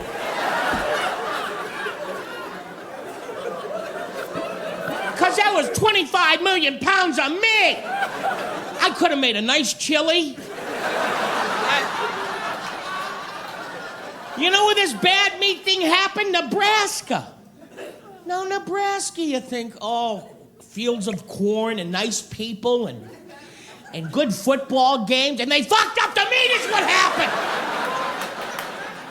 Anybody here from Nebraska? We'll kick the shit out of you right now. You take care of our meat. Don't make me go to Nebraska. I don't know where it is, but I'll find the son of a bitch.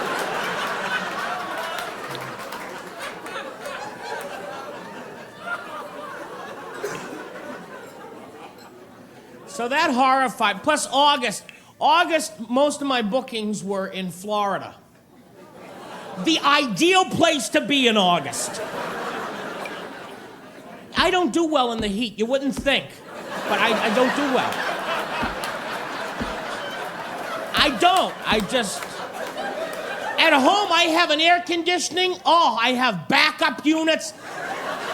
The biggest air conditioner is called the Beefkeeper 14,000. You can hang meat in my living room, I swear to God. If they had hung the meat in my living room, that shit would have never gone bad.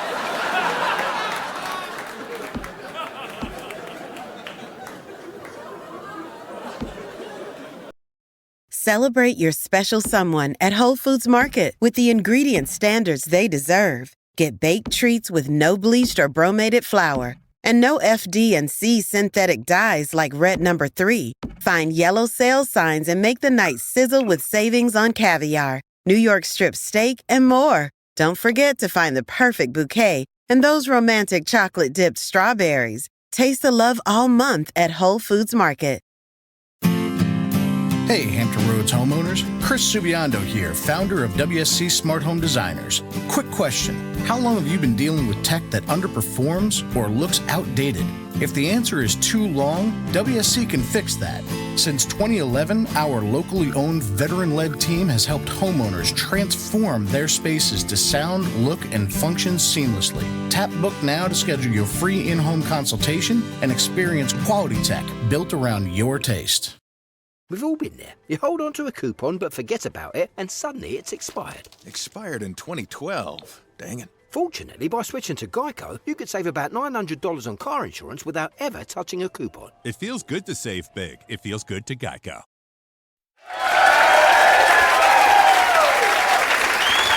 Please welcome Mitch Hedberg.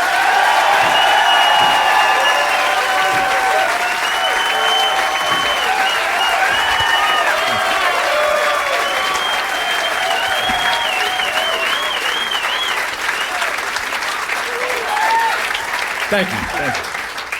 Thank you. Have they told you enough that we're recording a CD? So you could pick it up and not recognize your laugh. You won't even want to buy it because you've already seen it. So this is not the target market. I have an old CD. See, this one will be in stores. The only way I can get my old CD into a store is if I would take one in and leave it. They say, sir, you forgot this. No, I did not. That is for sale. Please alphabetize it. Man, I can't tell you what hotel I'm staying at, but there are 2 trees involved. Listen. They said, let's call this hotel something tree. So they had a meeting. It was quite short. Said, how about a tree? No. Double tree. Hell yeah. Meeting adjourned. I had my heart set on quadruple tree. Well, we were almost there. I got a do not disturb sign on my hotel door. It says do not disturb. It's time to go with don't disturb. It's been do not for too long. We need to embrace the contraction. Don't disturb. Do not psychs you out. Do. All right, I get to disturb this guy. Not. Shit. I need to read faster.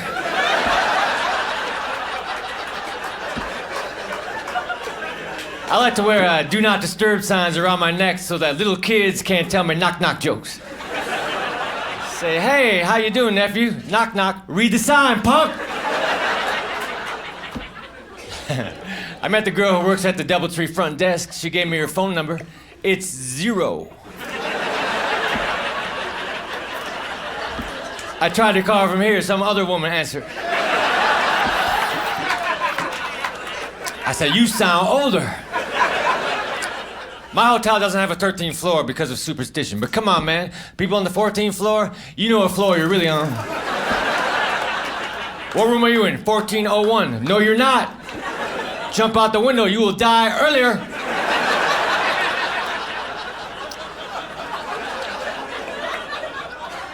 Because 13's an unlucky number, right? Well, then so should the letter B be, because B looks like a scrunched together 13.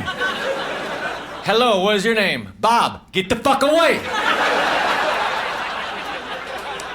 If 13's unlucky, then 12 and 14 are guilty by association. I saw you 12, you were hanging out with 13. No, I wasn't, I was with 11. You talked to 14 about that shit. What you got to say, 14? Me divided by 2 equals 7? All right, I was with 13, shit.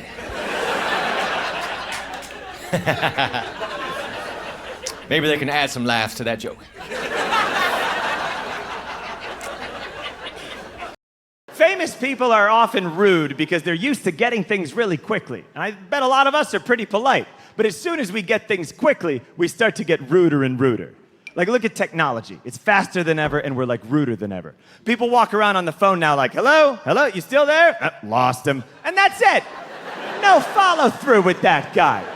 50 years ago, if you were on the telephone with your friend and suddenly the line just went dead, that meant your friend was murdered.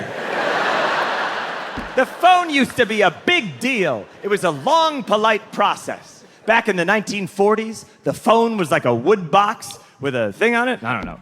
And it had its own room. You go, ooh, that's the phone's room. And it was expensive. You'd wait all week to make your call. You go, ooh, it's almost Tuesday.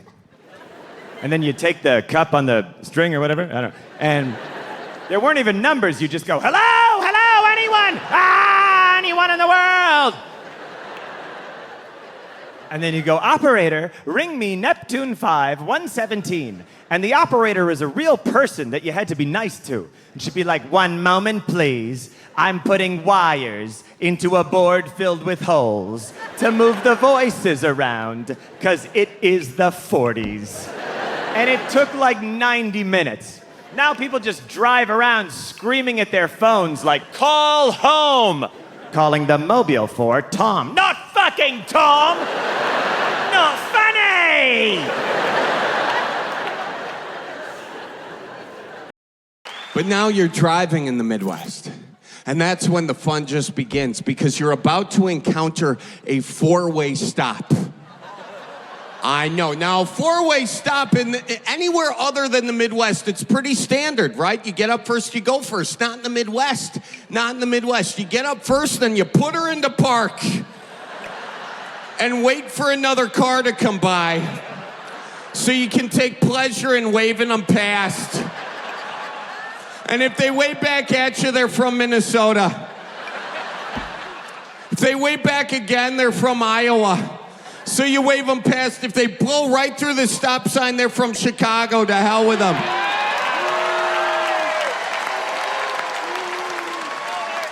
Wave them past a third time. Now, if they wave back at you a third time, they are from Wisconsin. And I hope you have the rest of your night blocked off. Because it's just going to be an entire series of wave, brake, gas, wave, brake, gas, wave, brake, gas, wave, brake, gas, People have run out of gas at intersections doing this. What this looks like is basically, it's like a car mating ritual, really. The cars just slowly inch closer together. You got a pickup truck slowly inching toward a sedan. You're like, yeah, in 9 months, there'll be an El Camino right in the middle of this intersection. So you get through the 4-way stop by some miracle. Or you're not out of the woods yet, no, because you are on the road still, and you're about to encounter a roundabout. Who decided a roundabout was a good thing for Midwesterners? We can't handle roundabouts. All those yield signs, no. We cannot handle more yield. As a Midwesterner, we are always yielding. We were born with yield signs tattooed to our souls.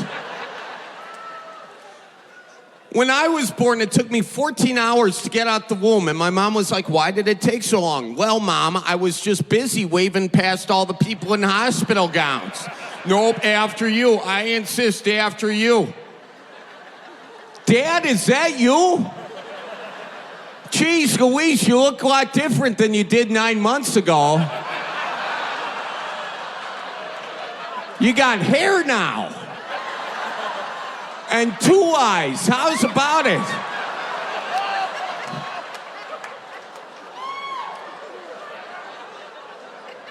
My mom's gonna hate that joke. We're always yielding. I mean, tonight you're gonna yield, even when you do something as simple as go out those double doors back there.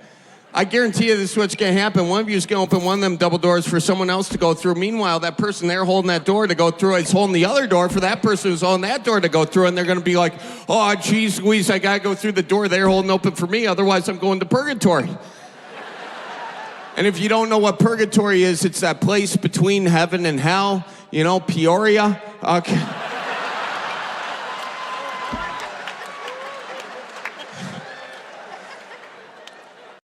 From big game bites to sideline sips, get everything you need for a watch party victory at Whole Foods Market.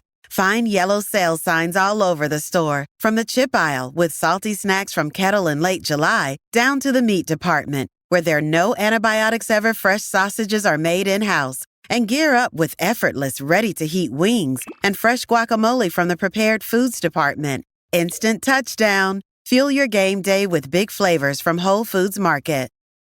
But that's the whole key to life. Find someone to love and drag them to the end with you. That's it. Don't make it more complicated than that. Just find someone to love and drag them to the end with you. That's it. And you want to make your relationship last? Lie. Lie all the time. Really, just lie. You're a man and a woman together. You don't want to do anything the other one wants to do, but don't be mean about it. Don't tell them that. Just lie. You want to shop for candles with me tonight? Sure. You want to hold up these drapes when I figure out the colors? Okay.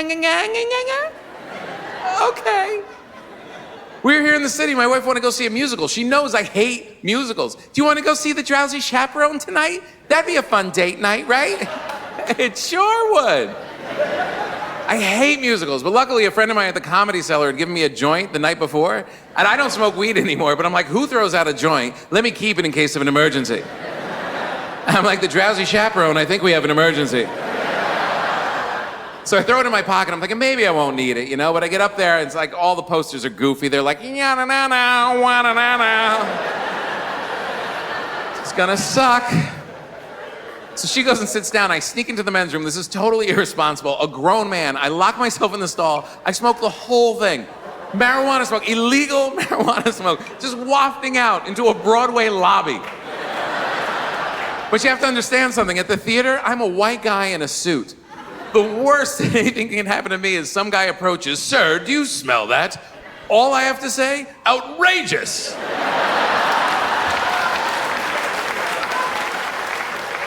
I have a musical to see. Where's the snack bar? I need some Sour Patch Kids. So we went in and watched the whole stupid-ass Drowsy Chaperone. Loved it. High as a kite, loved every minute of it. I was singing it the whole way home. La-da-dee, la-da-doo. And she was suspicious. She said, "You seem to like that a little too much. Did you get high?" I looked her right in the eye. I told her exactly what she wanted to hear. I said, "No, I didn't get high. I was just happy being out with you." She knew I was lying. I knew I was lying. But we went to bed happy. That's the point.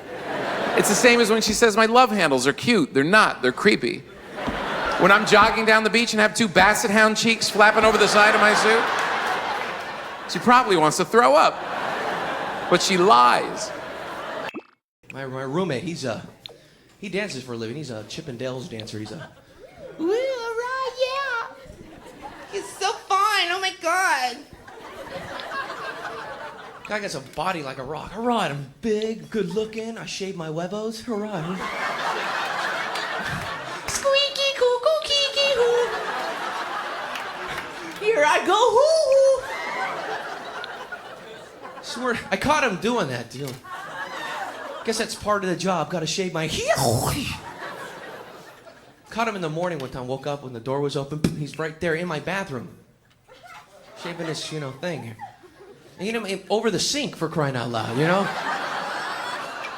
my toothbrush is in there. It freaks me out. I ask him. I go, "Man, why do you do that? Why do you shave?" And he goes, "Because, let me tell you, okay."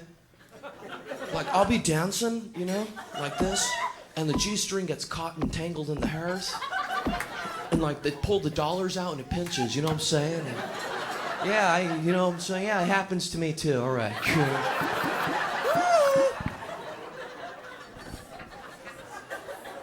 He shaves his chest hairs too. Shave my chest. Yeah, he shaves the chest, And the guy gets hair, let it grow, for crying out loud. But no, I shave it because girls like a smooth chest so they can touch the muscles. Yeah. No? Good. That's what he tells me. A lot of chicks. It's smooth, yeah, muscles. Oh. And then he tells me to do it. You should do it too, And I don't even got a chest, I got like a nipple on a rib kind of thing going on. That's my thing. I could be a male dancer at Denny's, you know what I'm talking about? All right, you want some pancakes? Boom. Boom. Quack, quack. Boom. All right, grand slam. Boom. Erotic city, quacky schmacky.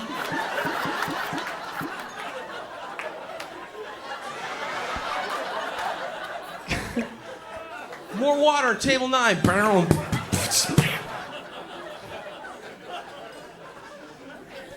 I went on one of his Mel Dancer runs. You want to come along? I'm like, yeah, okay, let's go. Can I play with the siren? It's like a ride along. We went to Irvine, and we went to the Marriott.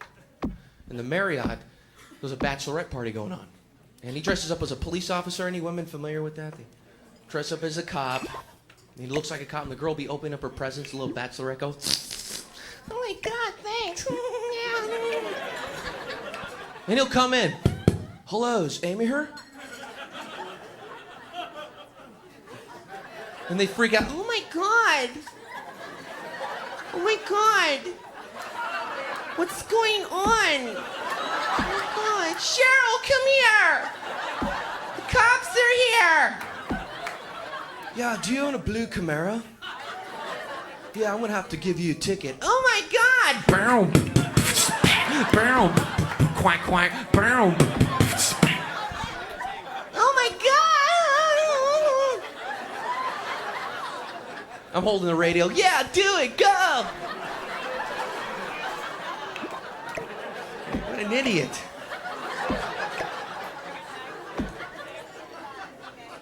I figure at Denny's the best thing to do is like dress up like the cook, like pissed off cook instead of a police officer. That'd be a great strategy, you know? Come out of the kitchen with like a big skillet. Like you're pissed off, you know. Hey, where is she over there? Hey, you know, they told me you didn't like my Grand Slam, you puta.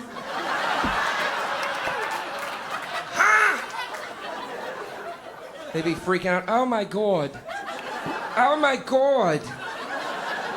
Frida, you do. Oh my God, no. It's Grand Slam, no offense, but it's supposed to come with sausage. There's no sausage. Where's the sausage? Oh yeah, let me go and get it. Bow. Bow. Quack, quack. Bow. Wah, wah. Oh my God, sausage. Oh my God, he shaves his huevos. Oh my God. Cochino. It's a great crowd tonight, man.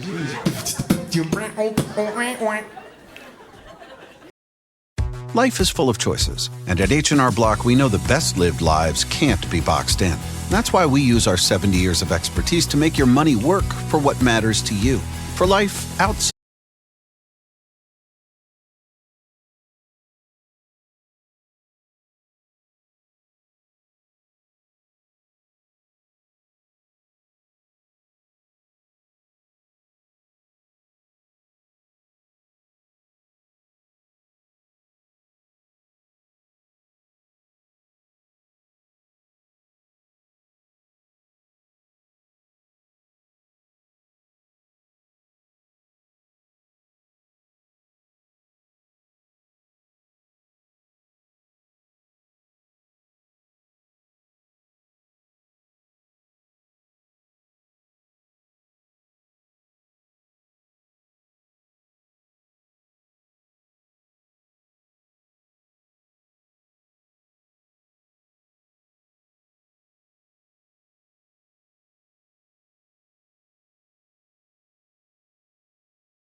If I was starving in the desert and I saw a Subway, I'd go, wow.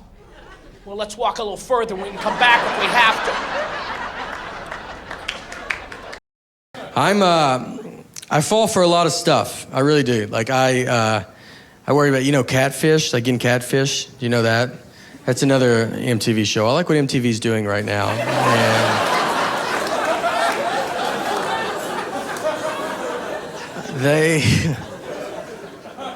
If you get tricked on the internet is what being catfished is. And the big famous story was Manti Te'o, the football player that believed in the fake girlfriend.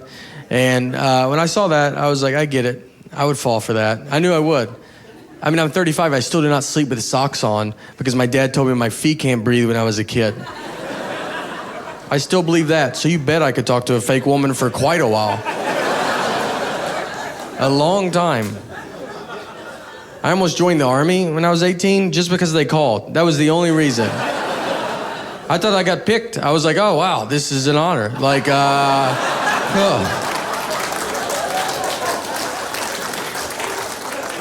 I also signed up for a JCPenney credit card at 18 because they called and I was like, man, this day is getting crazier and crazier. I would love it. I would love a credit card. I just got called for the Army. I'll go get some stuff. My mom had to go get me out of all of that. My mom had to call the Army and JCPenney in the same day. She was like, he's not doing any of this. He got to the phone quicker than he usually does, so.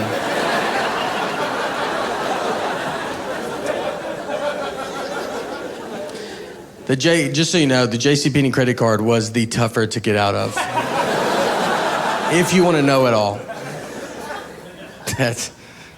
I'm pretty dumb. I tell people I'm dumb. I'm like, hey, I'm dumb. But no one goes like, okay. They're just always like, I bet you're not dumb. And you're like, well, I'm trying to help you out here. We're about to have a conversation, so I'm just trying to give you a heads up.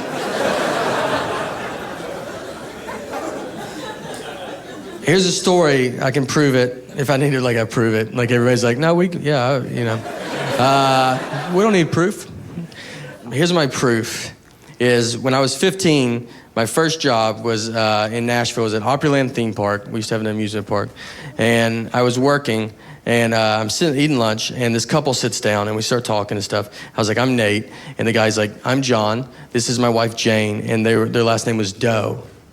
So it was John and Jane Doe. And I was just like, that's the craziest thing. Like, what are the odds of that, Like, that's so crazy. Couldn't believe it. Cut to earlier this year. I'm 35, I'm driving, and I'm thinking about John and Jane Doe. And, I was like, I bet they were lying to me about that.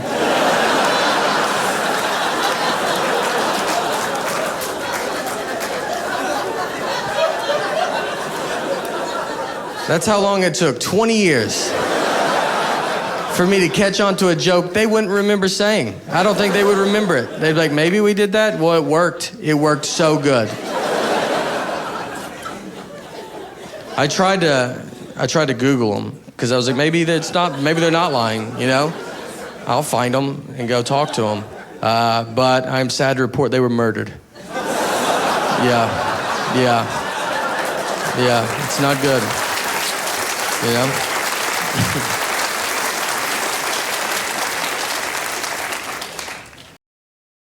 Earn an accredited MBA in as few as 16 months for about $21K at University of Maryland Global Campus.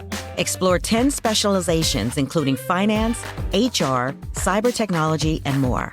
Plus showcase the value of your MBA with a comprehensive learner record and digitally demonstrate in-demand skills and credentials to employers.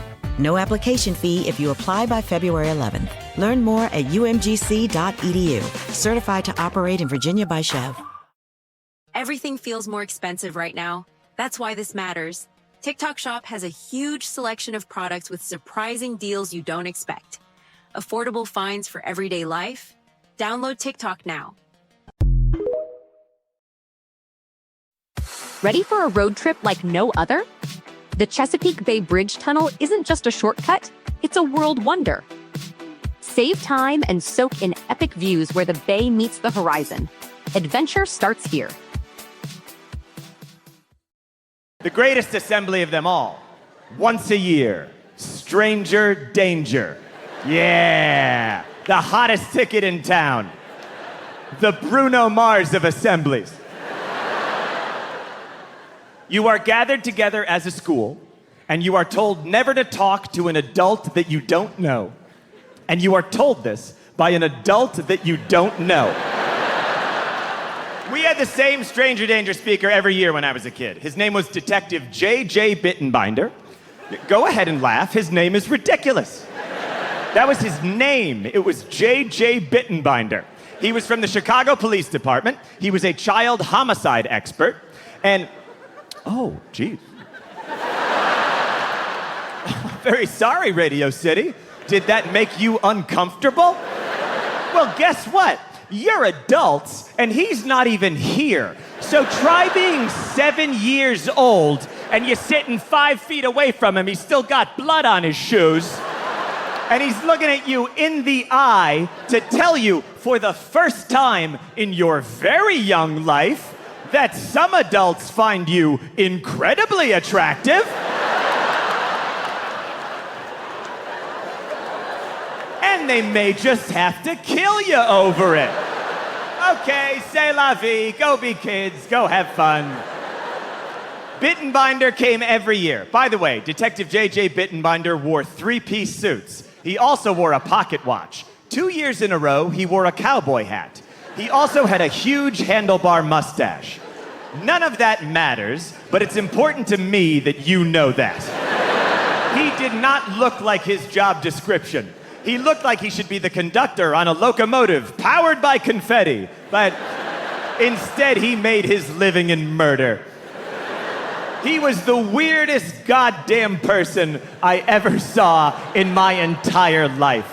He was a man most acquainted with misery. He could look at a child and guess the price of their coffin.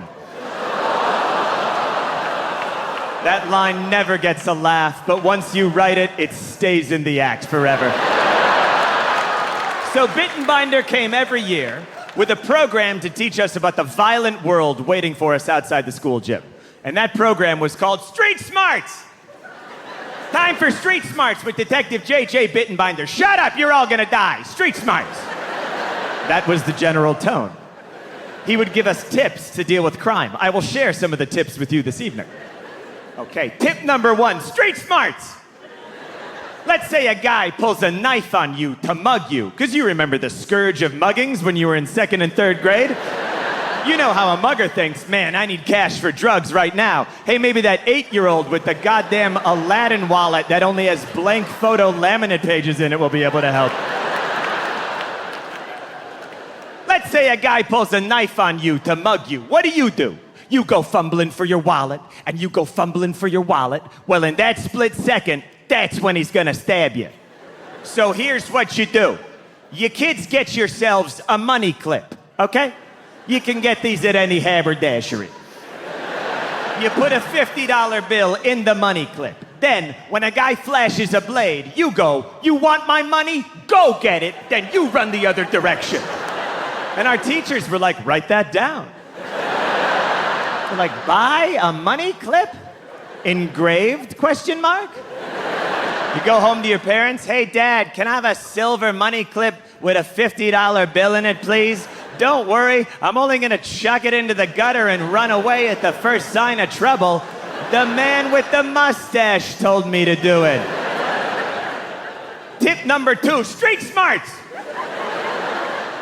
Let's say a kidnapper throws you in the back of a trunk. This was at 9 in the morning. Let's say a kidnapper throws you in the back of a trunk. Don't panic. Once you get your bearings, find the carpet that covers the tail light. Peel back the carpet, make a fist, punch the tail light out the back of the car, thus creating a hole in the back of the automobile. Then stick your little hand out and wave to oncoming motorists to let them know that something hinky is going on. Can you imagine driving behind that?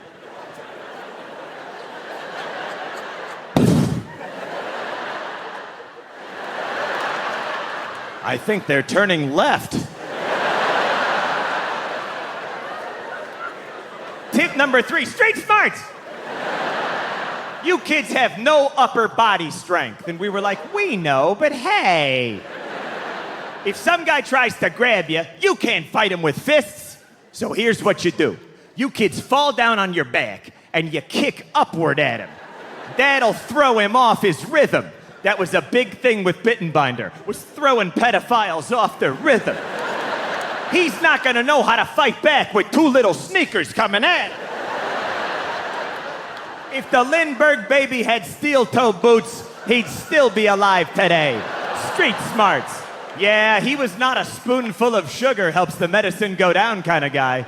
He was more like, brush your teeth. Now, boom, orange juice. That's life. Bittenbinder, he didn't want us to not get kidnapped. He wanted us to almost get kidnapped. And then fight the guy off using weird psych-out backroom Chicago violence. Like, here's what he wanted to see on the news. Like, we're here with 7-year-old John Mulaney, who fended off a kidnapper earlier today. How did you do it, John? Well, thank you for asking. I used the Bittenbinder method. When I saw the perp approaching, I chewed up a tab of Alka-Seltzer I carry with me at all times. This created a foaming at the mouth appearance that made it look like I had rabies. Now I've thrown him off his rhythm. Then I reach into his jacket pocket where I had planted a gram of coke and I went, whoa, what the fuck is this? And he goes, that's not mine. And I never seen that before. I go, boo-hoo, it's in your jacket. And you're doing 2 to 10 and your kids are going into social services. Now he's crying. Then I grab a telephone book and I beat him on the torso with it. Because as any Chicago cop will tell you, a phone book doesn't leave bruises. Well, that was 7-year-old John Mulaney, currently being sued for police brutality. Bittenbinder told me things that haunt me to this day. He came one year for assembly. He goes, okay, when you get kidnapped, not if, when. Okay, so when you get kidnapped, the place where the guy grabs you, in the biz we call that the primary location, okay? Your odds of coming back alive from the primary location, about 60%. But if you are taken to a secondary location, your odds of coming back alive are slim to none. I am 35 years old, and I am still terrified of secondary locations. If I'm at a place, I never want to go to another place. I'll be at a wedding reception and someone will be like, hey, you coming to the hotel bar after? We're all gonna get drinks and keep the party going. I'm like, nah, sister. You're not getting me to no secondary location. You want it? Go get it.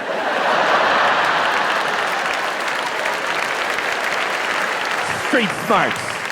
Stay alert out there. Before the music comes back, one idea. Between work and family, who has time for long sports shows? TikTok gives you quick updates and highlights in seconds. Easy to watch, easy to keep up. Download TikTok now. Hey, Hampton Roads homeowners. Chris Subiando here, founder of WSC Smart Home Designers. Quick question. How long have you been dealing with tech that underperforms or looks outdated? If the answer is too long, WSC can fix that. Since 2011, our locally owned, veteran-led team has helped homeowners transform their spaces to sound, look, and function seamlessly. Tap Book now to schedule your free in-home consultation and experience quality tech built around your taste. Springsteen, Deliver Me From Nowhere, is now streaming on Hulu and Hulu on Disney+. Trying to find something real in all the noise. You always do. The artist you know, the story you don't. See Golden Globes nominee Jeremy Allen White as Bruce Springsteen. Critics are saying it's a career-defining performance. Let's burn this place down, Johnny. Springsteen, Deliver Me From Nowhere, now streaming on Hulu and Hulu on Disney+. Rated PG-13. All right, I see the judgmental faces out there. I see the judgmental faces, but I ask you this, Milwaukee, who are you to judge? Huh? How many of you have said, screwed the pooch? Oh, I know there are more of you than that. It's one of the most common Midwest phrases. I screwed the pooch. Here's what I want to know. Who was the first guy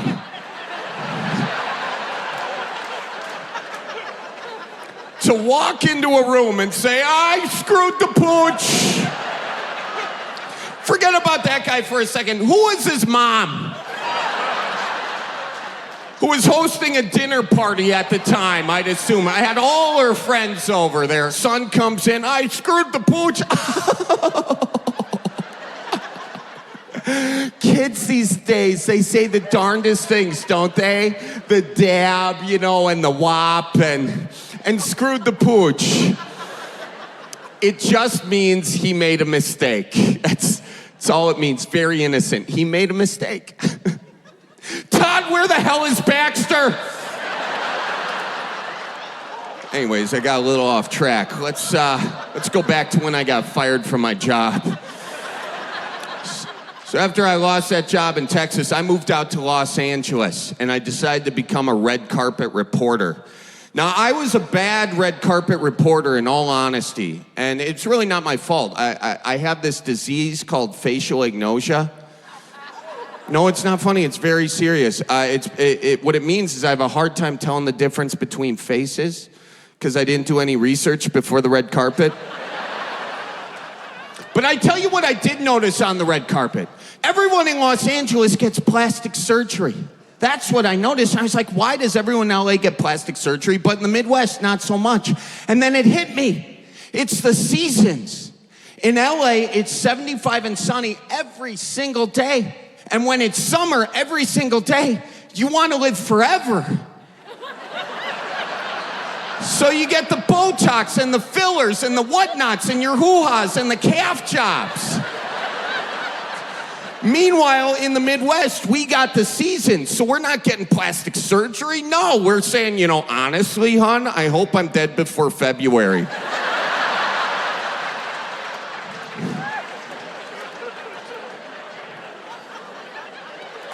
No, it's tough being a Midwest guy in LA. It was tough. I was always holding doors for people who didn't want them held for you. You know, I held the elevator even. I was that guy, you know, making it awkward. I'd pick up names people were dropping all the time, you know, like, there's your Tom Hanks, sir. By the way, my dad knows Tom, too.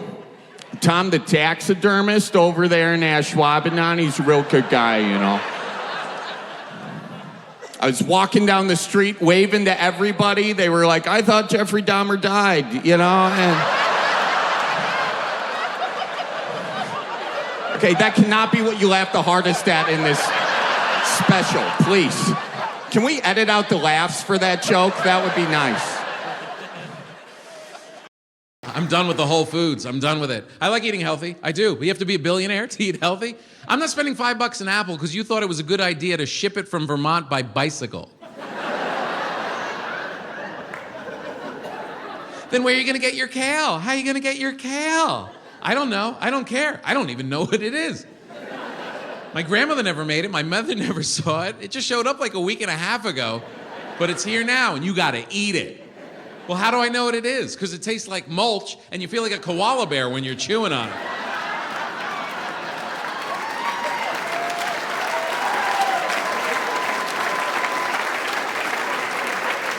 Are you supposed to eat the stem? Oh, okay.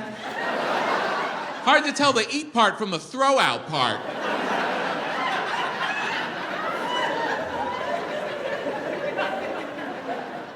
They get up to the register, they put on a whole show about their bags. I have my own bags. I want everyone here to know I wouldn't use their bags. I am an angel sent from heaven. I wove my own bags out of human hair and seaweed. Get over yourself. These people have driven me to Costco. That's the only place I shop now. I go to Costco. Yeah. No one acts like they're better than you at Costco. Everyone knows exactly who they are at Costco. I'm disgusting and I need more stuff immediately. And I'm making one trip. I brought the big car. This is my only weekend out. There's a sense of community when you go to Costco. right? You can't go there by yourself. You can drive there alone. You're gonna have to make some friends on your way in. You can't get a 25-pound salami on your back by yourself, trying to throw it in your cart like the Scottish strongman competition.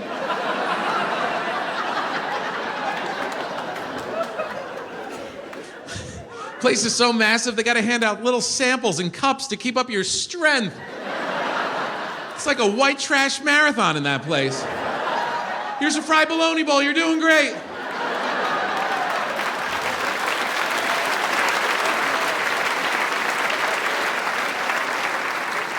There's fried chicken popsicles, aisle 10. You get there by Tuesday if you keep up the pace. You get to the register, no one's talking about bags at Costco. They don't even have bags. They have boxes with holes in it. There was a dead pig in this yesterday. I don't know if that bothers you. The cardboard's a little wet. He was a bleeder.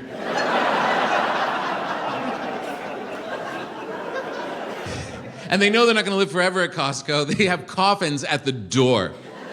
They literally sell coffins at the door, which sounds absurd until you look in your cart, filled with Cheez-Its and Slim Jims. You're like, how much longer can I live like this? Seriously. You know what? Today's the day. I'm buying a coffin today. You know what? Give me the coffin. I'm gonna use it as my box. Put all my stuff in there. Wheel it.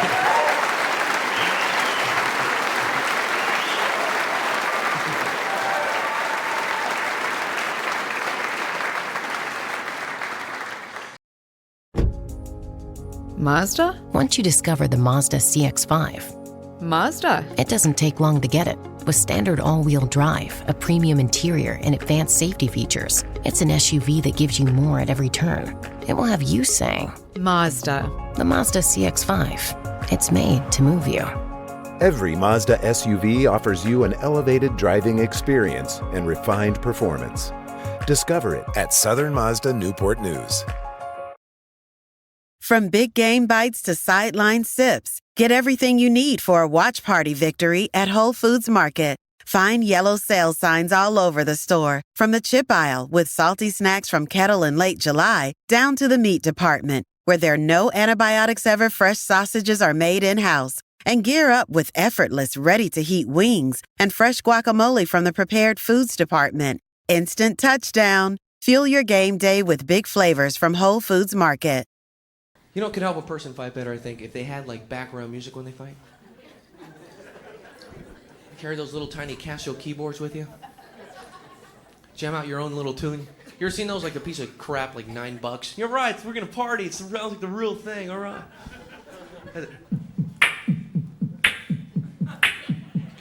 Woo! And if you can't play, it has that little helper beat that gets you going. It'll help you out.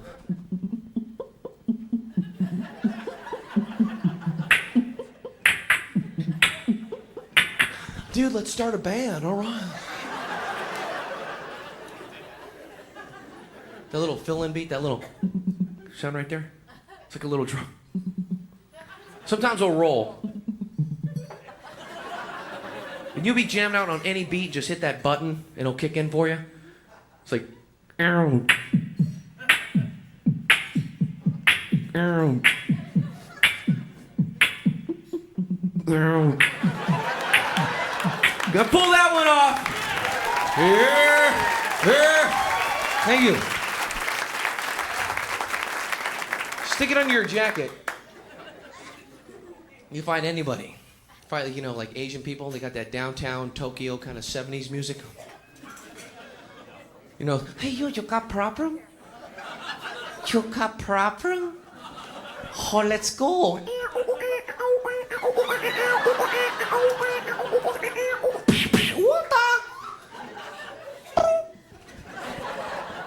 Despite Latino people, you know, got a little different, little salsa kind of cruising music when they fight.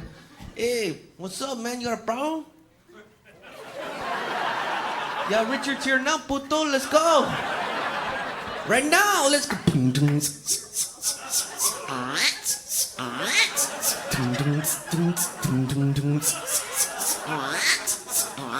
I'm just a love machine.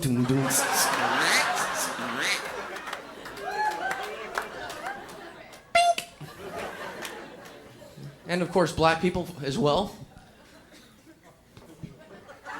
Damn, got quiet in here really quick, didn't it? Yeah, man, excuse me, man. Do you have a problem? Yes, do you have a problem with me? What's up? What's up? No, man, I'm pretty... What's up, man? Let's go.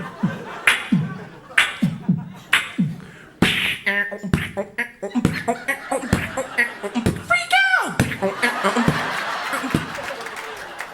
Jam right there, come on! Oh, jam. Here, hold this, come on. And of course, white folks. Can't forget the white folks. We'll do wimpy white guy like they all do. Stereotypical one. Hey, man, you got a problem? No, man. Sick and tired of guy. Come on, right here. Come on. All right there. Right there. Ah. Come on. Here's a story. Man named Brady. He was living off free.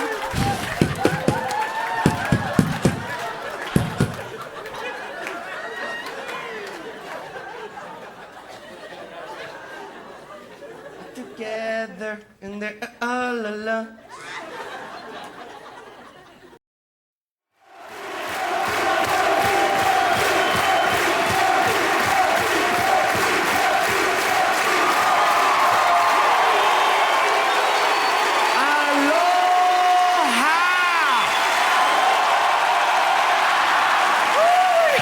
I'm getting chills. Look at. Thank you guys so much for packing out this place tonight. Thank you. And I know the question's already been asked. Why did Gabriel decide to shoot his new special in Hawaii? The question should be, what took him so long?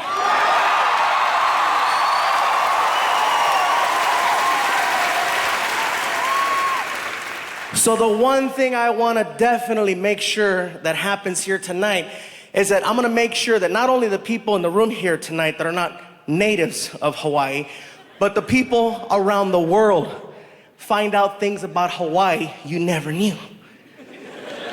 First things first, the proper pronunciation is Hawaii.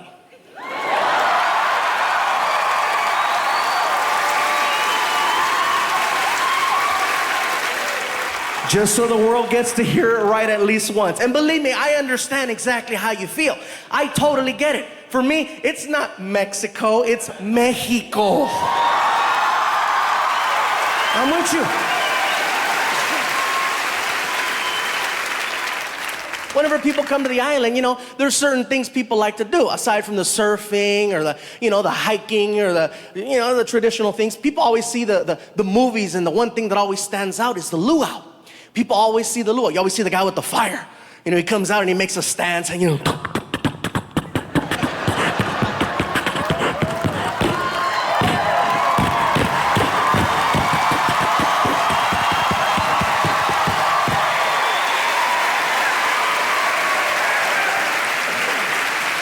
And I'm sitting there going, that looks cool. I want to let you guys know how you can tell if you're about to have a real, genuine experience versus some of the more diluted things that have happened here on the island. Let me explain. If you're going to go for a luau, make sure you do some research, okay? Don't just go to any luau. I'm going to tell you how you can tell if you're on a bad one. There's always a bus involved that takes you from the hotel to the luau. That's a given. When you get on the bus, there's a driver and there's always the person that's the host. If the host gets on the bus and you hear this. Hello and aloha, everyone. Welcome aboard the King Kamehameha Luau experience. My name is Reagan. I am not a native of Hawaii. I'm actually from Oregon.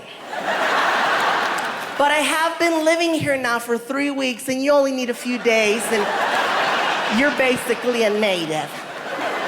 We're gonna have such a great time. It's gonna take us exactly 35 minutes to get from here to our destination. I've timed it all week, don't even worry about it.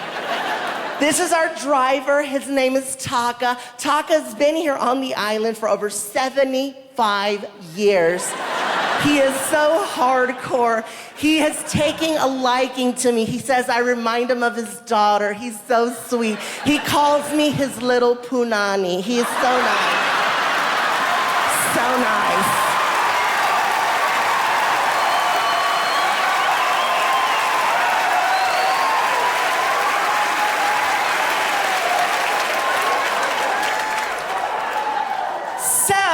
I have gone online to do some research to find out the type of conditions we're gonna have today, and there is a slight chance of rain. Excuse me? Yes, sir. What happens if it rains? You have nothing to worry about. I took the liberty of stopping off at an ABC store and purchasing some umbrellas and some ponchos, so we're covered. Excuse me? Yes, sir. Are we gonna stop somewhere to get something to eat, maybe, or get some film? Absolutely, you have nothing to worry about. It's gonna be the best time ever. Stay away from that door. This is how you know when you're on a real luau experience. The driver, is there, the bus, and then the guy gets on and you hear this. All right, everybody. Hey, brother, turn it down. Turn it down, brother.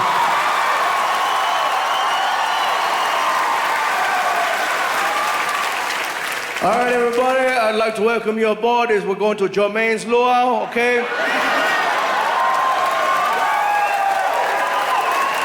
My name is Reno. You can call me Cousin Reno, I know, but don't worry, I'm not your real cousin, so don't ask for money, right?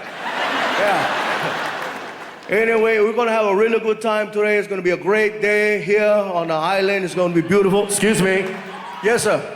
How long is it gonna take for us to get to the luau? Actually, brother, we're gonna get there Hawaiian time.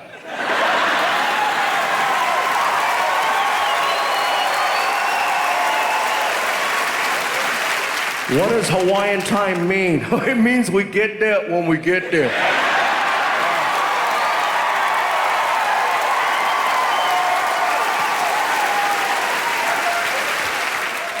Pardon me, I have another question. Yes, sir. I understand it's gonna rain today. What happens if it rains? Oh, you're gonna get wet.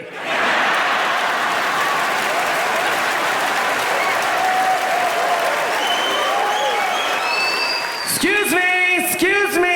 Yeah. Are we gonna stop somewhere to get something to eat or get some film? Hey, sit down, Maho.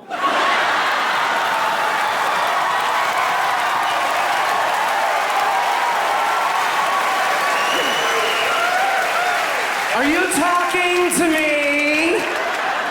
Hey, Mary. I'm talking to your brother. Sit down.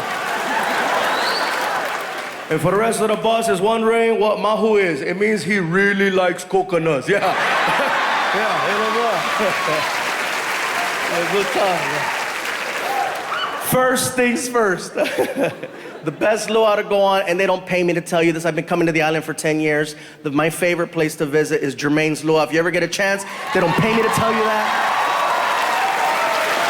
And for the record, there is such a person as Cousin Reno, and that's my man here in the front row. Stand up, brother. The man, the myth, the legend. Thank you, man. Thank you. Mazda? Once you discover the Mazda CX-30, Mazda? It doesn't take long to get it. With standard all-wheel drive plus an available turbo engine, it feels like it was designed just for you. It will have you saying, Mazda. The Mazda CX-30. It's made to move you. Every Mazda SUV offers you an elevated driving experience and refined performance.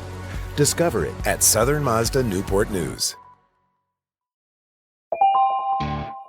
Doom scrolling during this ad break? Ditch the doom and get peace of mind with new Blink 2K Plus Smart Security.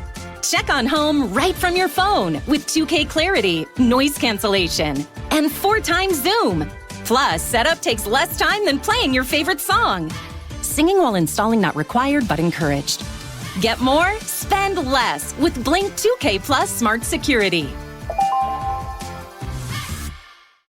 It's Crazy Bread from Little Caesars, and you can't get enough. Daydreams of buttery garlic-flavored drizzle distract you at work. You have a Crazy Bread tattoo. If you know, you know. Right now, purchase any pizza from Little Caesars and get Crazy Bread for free. Free! Pizza.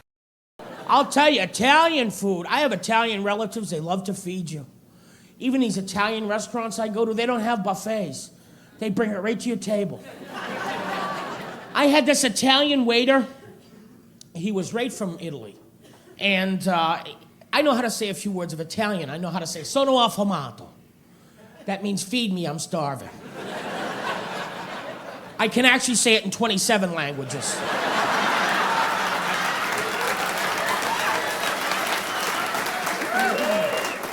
Including ancient Aramaic. If I ever go back in a time machine, I want to cover my ass. So, I know how to say this sono affamato. When Luigi walks up, he's going to take your order. He's a very pleasant man. Hello, sir, how you doing tonight? I said, sono affamato. He went, sono affamato? Look at you. Sono affamato. Don't you worry, we're gonna sono affamato. Hold on, you gotta tell Giuseppe what you tell me. Hey, Giuseppe, you come in here. Say what you say to me, you say to Giuseppe. Sono affamato. Sono affamato! Pretty soon they're dancing around me. Sono affamato! My friends are going, what you say, what you say? Oh, they fed me. They said, when we get done with you, you're gonna explode all over the wall. They said, oh no, we're not gonna take your order. We're gonna have a few things first. We're gonna have a little antipasto, a little pasta fagioli, maybe some Caesar salad, a little bruschetta, maybe some meatballs, some sausage. Then we're gonna have a little pasta, then I'm gonna come, I'm gonna take your order. Oh, shit. And at about the 12th course, they get you because you can't move anymore. They feed you these gnocchis, and they lie like lead pellets in your stomach. So you can't move, you're just there going, oh, fuck, what did I do? And my friends are pissed at me. They're going, why'd you say that, sono affamato? Why'd you say that? He's coming with a plate of cannolis. Oh, my God. The last meatball, my arm went numb. They're trying to cram a cannoli in the good arm. And no matter how much you eat, you didn't eat enough. What's the matter? You don't like? That's when I snapped. I had 14 plates, you crazy bastard! Where were you? I can't eat anymore! Listen, when you're scaring me, you're serving too much food!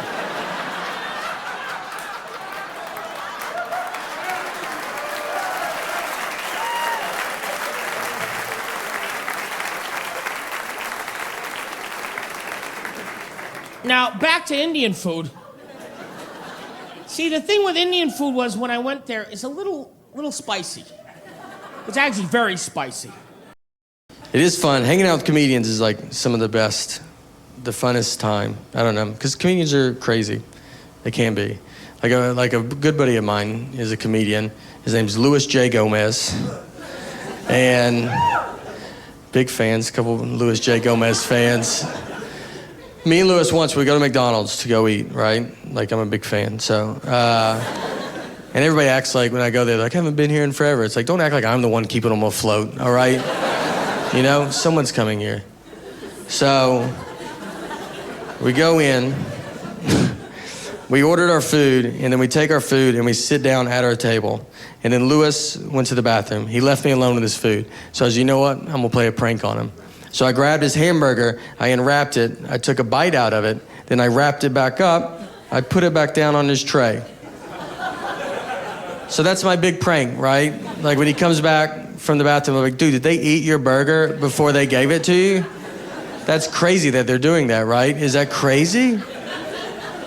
It's a stupid prank. It's harmless. It should never leave the table. All that should happen is Louis should come back, he should open his burger, his first reaction should be to look at his best friend who's sitting with him, who also, by the way, dabbles in comedy.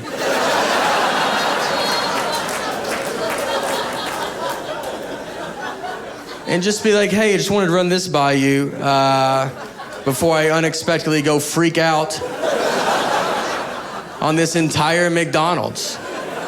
That's what I thought would go down. Just a quick, hey, did you touch my food? The only time it was out of my sight. I just want to know before I try to fight a group of people that are going to be pretty confused on why they're fighting. But instead, I got to learn I'm friends with a lunatic and a guy comfortable fighting McDonald's employees because he opened his burger and could not have ignored me quicker. He looked at them so fast, almost like he expected them to do it. Like it's happened before. And he's like, again? Again with this? He just starts yelling at everybody. I'm gonna fight everybody till I find out who ate my burger. He gets up, he starts walking towards them. I can't believe this is even working. We are so much farther than I'm prepared to get. So I grabbed him, I was like, dude, I ate your burger, I ate it. Why would you not look at me once to see if I did this? I walk him back to the table and we sit down, but it's already like weird, like everybody's looking at us. It takes 10 minutes for people to quit filming us with their phones. And it hits me. I start like thinking about it. I go, Lewis, you're out of your mind. You're gonna get killed one day, dude. I was like, you were about to go fight a guy. I was like, let's pretend I'm not here, all right? Let's pretend that someone did eat your burger that worked at this McDonald's. You were gonna go blindly fight that guy. Not even try to size him up, see what he looks like.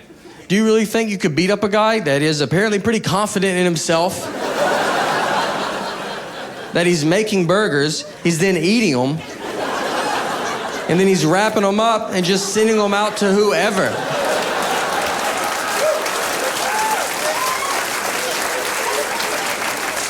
You don't think that guy's probably the greatest fighter of all time? I think you're gonna walk to that McDonald's counter and be like, who ate my burger? And all the McDonald's employees are gonna part ways. They know exactly who you're talking about. In the very back, you're gonna see a guy cracking his neck. He's got his fist in the fryer, doesn't even know it. He's just warming his hands up.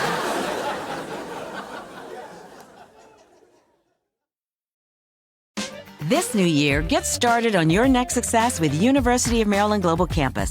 Apply now and save with no application fee. Classes start February 11th. An accredited state university, UMGC offers online and hybrid classes while giving you a head start on 2026. Earn up to 90 credits toward a bachelor's for prior learning and experience, or transfer up to 12 credits toward a master's. Learn more at umgc.edu. Certified to operate in Virginia by Chev. It's Crazy Bread from Little Caesars, and you can't get enough. Daydreams of buttery garlic-flavored drizzle distract you at work. You have a Crazy Bread tattoo. If you know, you know. Right now, purchase any pizza from Little Caesars and get Crazy Bread for free. Free! Pizza. Hey, Hampton Roads homeowners. Chris Subiando here, founder of WSC Smart Home Designers. Quick question. How long have you been dealing with tech that underperforms or looks outdated? If the answer is too long, WSC can fix that. Since 2011, our locally owned veteran-led team has helped homeowners transform their spaces to sound, look, and function seamlessly. Tap Book now to schedule your free in-home consultation and experience quality tech built around your taste. My wife is Jewish. She's a New York Jew. I did it. Now, I was raised Catholic. I don't know if you can tell that from the everything about me. My wife is Jewish. I grew up Catholic, so we got married by a friend. Being married by a friend is a beautiful ceremony that alienates both families' religions while confusing the elderly people at the wedding. What's the name of the bishop? That's actually stand-up comedian Dan Levy. He was the host of MTV's Your Face or Mine. I saw a lot of Catholic weddings, though, because I was an altar boy, and a hush falls over the room. Isn't it weird how that became a scandalous thing? That was just some boring shit I had to do on weekends. But now it's like saying I was a French maid for a period of time. I was treated well in my day. I worked for a variety of sirs. No, being an altar boy was just a boring gig, you know? You'd serve mass, and then you'd serve weddings sometimes. My brother was once an altar boy at a wedding, and he was standing there with another altar boy in this big packed church in Chicago where we grew up, and the bride was coming down the aisle, and the organ was playing, and all the pews were filled, and the bride got all the way to the altar, and the groom lifted the veil off of the bride, and right at that moment, the other altar boy said, "Aw, she's ugly." And then they looked, and they were right next to the video camera. And I know that's awful, but wouldn't you give like $1 million to see that wedding video? It was the best moment of this stupid woman's life. And she's walking down the aisle, and the organ's like, bum, ba, da, da, da, da, da. And she gets all the way to the altar, to her betrothed, and he unveils her to the world and to the eyes of God. And right at that second, for no reason at all, some Cheeto-fingered rat mustache 13-year-old prick decides to go, "Aw, she's ugly." Hopefully the videographer knew some sound editing so he could fix it to be like, "Aw, she's beautiful. She's enchanting." How do you decide if art is any good? Who's in charge of that, you know? Realistic art, you can tell because you can compare it to the real thing. Hey, there's a painting of a bowl of fruit. Hey, there's a real bowl of fruit. That's a great painting. That looks just like a bowl of fruit. Everybody agrees and you move on. Man, that guy can paint some fruit. That looks just like an apple.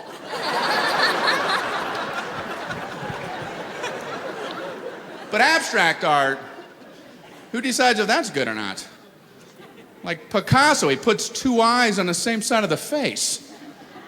And if I were judging, I'd have to take points off. Pablo, look around. Does anyone have two eyes on the same side of the face? No, hence the low score. And people say, well, that's just it, Brian. He sees things differently. Well, then he shouldn't be painting. Might want to give him a camera because he's not even close on these images. Not sure if that's open-minded or not. I'm trying to be open-minded as I get older. I'm trying to do things I had never done. Like I recently went to 3 different ballets, and I loved trying to learn how to like those a little bit. 3 different ballets, and they all had like the same story. So I wrote a ballet. I'm gonna submit it. This is the ballet I wrote. This man meets this woman, and he wants to marry her, but he can't marry her because she's already getting ready to marry somebody else.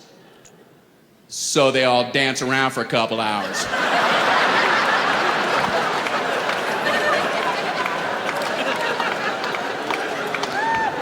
Put in parentheses, do a lot of that up on the toe business. Which I seem to like to do.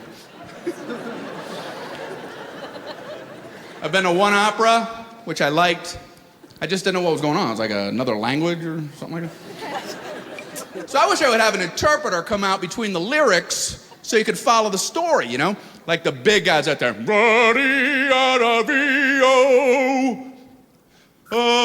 kinda likes her.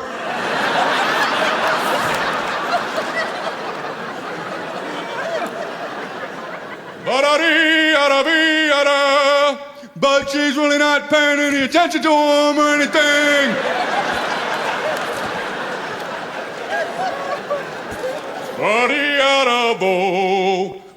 Something about his boot and a radiator.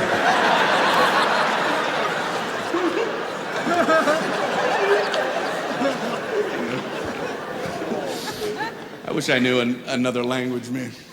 I studied Spanish growing up in Miami, Florida, but I never saw any of the phrases applied that we learned.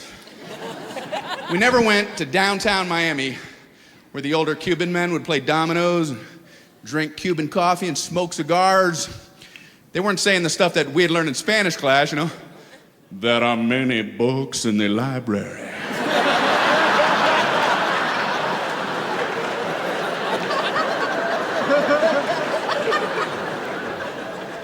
The tractor is red.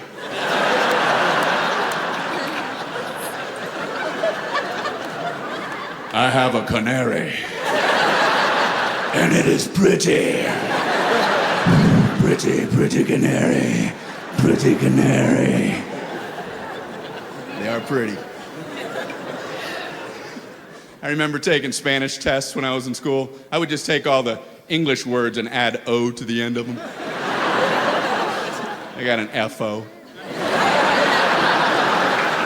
But you want to know, or else, you know, because you get in situations if you don't know. I recently went to the Burger King drive-thru, and I got talked into buying a franchise in Pensacola, Florida. I don't even know what happened.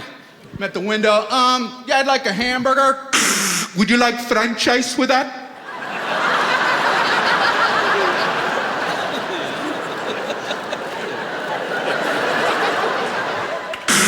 Y Pensacola?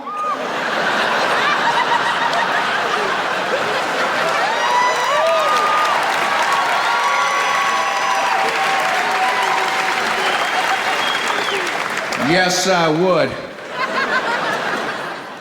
I'm glad I had a coupon. 50 cents off. 50 cents. I don't even know English. I had a guy come up to me after a show, weirdest thing ever said to me. He goes, "You mispronounced every word in your show." If that is not the epitome of hyperbole.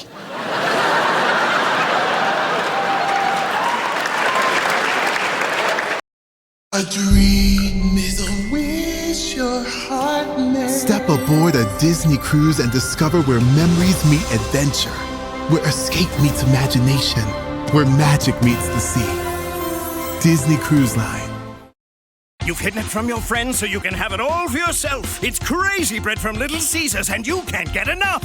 Daydreams of buttery garlic-flavored drizzle distract you at work. The Parmesan sprinkles permeate your subconscious. You have a tattoo of Crazy Bread on your back. It's a secret obsession. If you know, you know. But do you know that right now, with any pizza purchase from Little Caesars, you'll get Crazy Bread for free? Free! If you know, you know, and now you know. Pizza, pizza. Need a boost that actually lasts past breakfast? Garden of Life Vanilla Raw Organic Protein gives you 22 grams of clean, organic, plant-based protein, plus 5 grams of fiber and 0 sugar. That means lasting energy, sustained fullness, and easy digestion. Smooth, delicious, and certified organic, it's the protein that's designed to keep up with everything you do. Power your mornings, fuel your day, and feel the difference with Garden of Life. Can't wait till this is over. Not for that. I've been trying to be good and not eating all week and trying to be. I can't stand it. I want to be fat. I really don't. You want to be fat? Isn't it too much work trying to work your ass off trying to be skinny? Is a pain in the ass. I just want to eat. You know, I feel like I've got responsible me and fat me all in the same head. You know what I mean? Responsible me is like, I got the sneakers, let's go to the gym. And fat me knocks them out of his hand. Hey! Who wants wings? Yay, Fat Me, you're the best. This was Fat Me the other night. I literally was scraping food into the garbage and taking bites of it at the same time. You ever do that? I want for you, I want for that. You start feeling guilty like other people you don't want them to see. Like a raccoon in your own kitchen.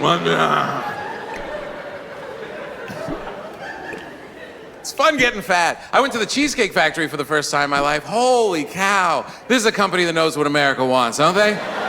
Yeah, let's put factory right in the title. Let these fat tubelards think they can come sit at the end of a conveyor belt and have cheesecakes rammed right down their throats.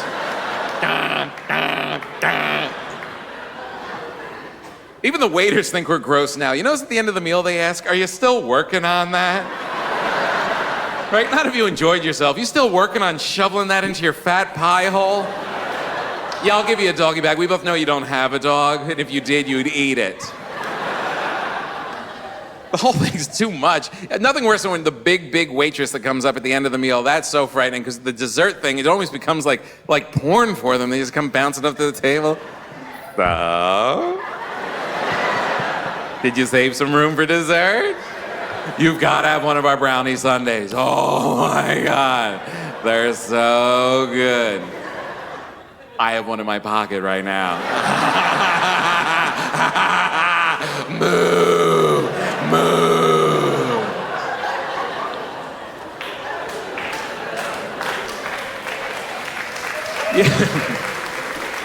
You ever notice the smaller the towns in America, the bigger the people? I was in Paducah, Kentucky last year. Holy cow. It was like dinosaurs were roaming the earth. Really, there was one skinny guy in the town. He was running for his life. Really, and it's not their fault. Every restaurant you go to, they ask you the same question over and over again. You want cheese on that? You want cheese on that? IHOP in the morning, pancakes. You want cheese on that? On pancakes? It's really good. And you look around to see who else is eating it, everybody else is eating it. Everybody there looks like they belong in the Country Bear Jamboree. Get the cheese on that. A booth for a family of 4 is bigger than this stage, I swear to God. Like the distance from the bench to the table is so wide so they can fit, you have to hop off, take bites, and then hop back to your seat. And when you want the cheese on it, you don't say yes or no, you gotta answer the way they answer. You say, you know I do. It's code word, means we're all on the same page. You want cheese on that? I ain't no queer, you know I do. They had a bacon cheeseburger soup. Yeah, beat the crap out of a bacon cheeseburger, put some hot water on it. Here you go, lard ass. Enjoy something from the diet menu. The weirdest thing they had were these giant stuffed potatoes filled with bacon snouts and cheese balls, all these different options. The weirdest one had marshmallows and caramel sauce in a potato as one of your sides. This wouldn't make sense if you were stoned at the country fair and your friend came running up. Look what I found. They're selling by the Ferris wheel, run! Get the cheese on it! But they're happy people. Drinking at the table, smoking, having heart attacks, passing out, coming to, eating more. They're not worried about a damn thing. I don't know how my mom did it, you know what I mean? My mom's amazing, you know what I mean? She had 2 kids that were living at home at the time when she was single. And she raised both of us really well. She was amazing. She became the mother and the father. And the reason why I tell you that is because she reminded us every fucking day. There wasn't a day that my mom didn't tell us that. Just me and my sister just playing in the room, playing around, and then my mom would just come into the room and go, I just want you kids to know one thing. I'm the mother and the father. I bring home the bacon and I cook that motherfucker too.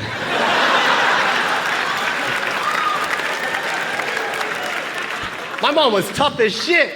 I dare anybody to fuck with my mom's kids. Dare anybody. My mom was 4'10". She'll fight anybody. She didn't give a shit. That's how tough my mom was. I remember one time I was at a shoe store and I was fucking up the shoe wall. You know the shoe display wall? Fucking it up. Just putting shoes all over the place, right? And the salesman saw me and he was like, hey, get the fuck out of here. Fucking up the shoe wall, get the fuck out of here. He's cursing at me, right? He didn't know my mom was in the back of the store. He couldn't see her. She's 4'10". My mom popped around the corner. She was like, hey, who are you talking to? You don't talk to my children like that. Who are you, huh? I want to speak to the manager. And the guy started making fun of my mom's accent. Oh, you want to speak to the manager? Huh? You want to talk to the manager? And my mom goes, oh, that's funny. You're making fun of my accent? I live in your country and I speak 2 languages, Tagalog and English. You live here. How many do you speak? 1? You're stupid.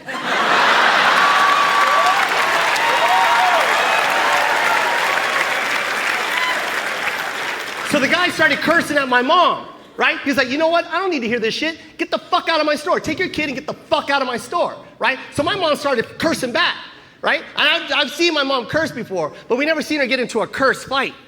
And when you curse, certain words go together. But my mom takes whatever curse word she knows and throws them at you. He's like, get the fuck out of my store. My mom goes, oh yeah? You son of a shit. Fuck, your pussy has a dick with a shit in it, and your pussy has a mother shit, you. Fuck your pussy, you.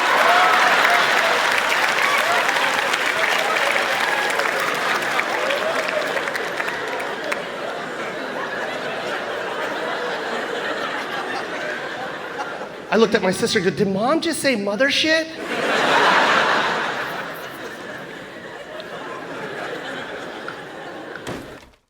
I'm Congresswoman Jen Kiggins. I wanted to highlight how my office can help you navigate the federal government and its services. Whether you need a passport, or having issues with the IRS, or having trouble with the VA, my office stands ready to assist you. Please reach out at 757-364-7650 or visit kiggins.house.gov. It's an honor to be your representative in Virginia's 2nd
And I'm back there with an empty plate. What's going on up there?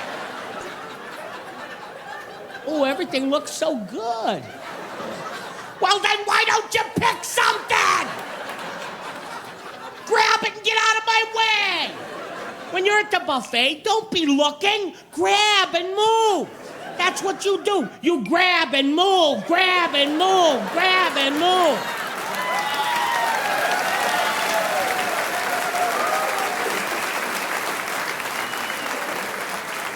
Keep the line moving. You should see me at the buffet. I'm like a ninja. People don't even see me go up. I don't even know what I got till I get back to the table. Oh, look, they have ribs. I didn't know that. Oh.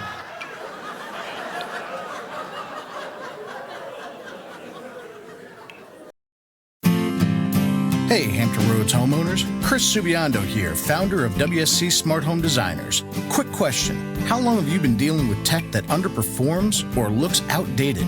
If the answer is too long, WSC can fix that. Since 2011, our locally owned, veteran-led team has helped homeowners transform their spaces to sound, look, and function seamlessly. Tap Book now to schedule your free in-home consultation and experience quality tech built around your taste. I'm Congresswoman Jen Kiggins. I wanted to highlight how my office can help you navigate the federal government and its services. Whether you need a passport, or having issues with the IRS, or having trouble with the VA, my office stands ready to assist you. Please reach out at 757-364-7650 or visit kiggins.house.gov. It's an honor to be your representative in Virginia's 2nd District, paid for by official funds authorized by the House of Representatives. You've hidden it from your friends so you can have it all for yourself. It's Crazy Bread from Little Caesars, and you can't get enough. Daydreams of buttery garlic-flavored drizzle distract you at work. The Parmesan sprinkles permeate your subconscious. You have a tattoo of Crazy Bread on your back. It's a secret obsession. If you know, you know. But do you know that right now, with any pizza purchase from Little Caesars, you'll get Crazy Bread for free? Free! If you know, you know, and now you know. Pizza, pizza. I watched a thing on 60 Minutes once about like this guy with animals. It was about buying tigers. Like you can buy, like if you guys want a tiger, there's a guy you can go to, and you can buy a tiger if you want. And I was like, see, they did this whole undercover reporting, and they filmed like where he keeps tigers. And then, you know, they like asked him afterwards, they're like, hey, do you think it's too easy to buy a tiger in this country? And he was like, yeah, sadly it is. And that was like my favorite part, you know? I was like, that's why America's the best. I didn't even know you could buy tigers. I would have been embarrassed to ask. And then I watched this, and I was like, I don't really have to jump through hoops if I want to buy a tiger. It's not an all-day thing, it's an hour. I'll be right back with our tiger. And everybody wants to get rid of guns, you know, like guns are the problem. But what makes me nervous is like you take away guns from people, those are the exact same people that will buy tigers. That's gonna be a much bigger problem, all right? You're probably gonna be like, look, here's your gun back. And they're like, no, I'm good. My tiger is way better than my gun. My gun missed all the time. My tiger rarely misses. Even if he does miss, it's just for a second. It's never long. Like if a guy dodges a tiger and he's like, your dumb tiger missed, it's like, well, he did not. He is right behind you now. And he is furious, so. You know that saying, like, guns don't kill people, people kill people? The new saying will just be like, these tigers are killing people. I don't know. It won't be a good saying. He'll just be asking, like, do you know where your tiger's at by any chance? Do you have any idea? You don't know? That's all right. That's a big problem. It's... I love doing comedy, though. It's great. The show's almost over, just so you guys know. I like to let everybody know where we're at. We're about done. I think it makes you feel better when you're like, all right, thanks. Like how many movies you go to and then you're just like, geez, this is taking forever. And if a guy like popped in the screen and was like, it's about to wrap.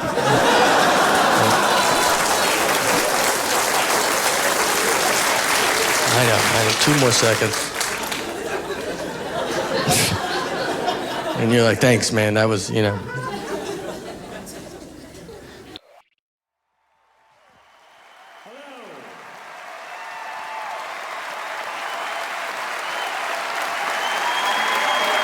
Hello, Chicago. Nice to see you again. Thank you. That was very nice. Thank you. Look, now you're a wonderful crowd, but I need you to keep your energy up the entire show, okay? Because no, thank you. Some crowds, they have big energy in the beginning, and then they run out of places to go. So, I don't judge those crowds, by the way, okay? We've all gone too big too fast and then run out of room. We've all made a happy birthday sign. Wait. You get that poster board up and you're like, I don't need to trace it. I know how big letters should be. To begin with, a big ass H, followed by a big ass A, and oh no, oh God. Okay, all right, real skinny P with a high hump, and then we'll put the second P below the hump of that first P, sort of like a motorcycle sidecar situation. And now I have no room for the Y, so I'll do a kind of curled up noodle Y. Block letters in cursive look good together. And then you go to write birthday, and you totally forget the lesson you just learned with happy. You're like, yeah, but the past is the past. Big ass B. Surely more letters will fit in the same space.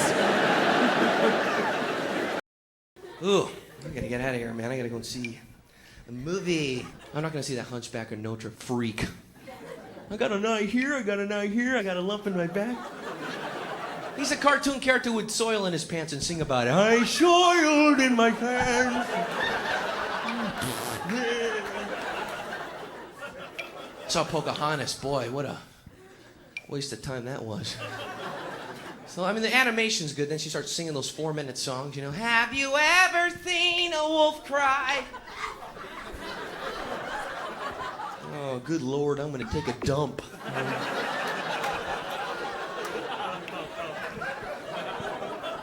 Musicals don't really happen in real life. That's why I don't like them too much, you know. Like, you know, like you're really hanging out with your friends and music comes out of nowhere and your friends start dancing. Let's go! That would suck. You hanging out with your buddies. Hey, can I come to the party, man? Hey, man, Bob, you can't come, man. You got drunk at Freddy's out this week, man. You're a street rat. Street rat, riff-raff. I don't buy that. If only they look closer, would they see a poor boy? No, siree. Hey, shut up. You shut up! Come on, Abu.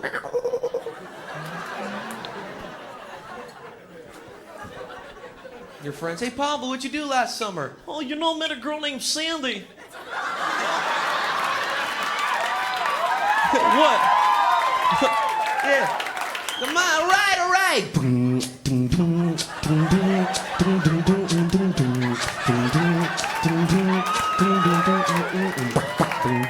All your friends go, oh no.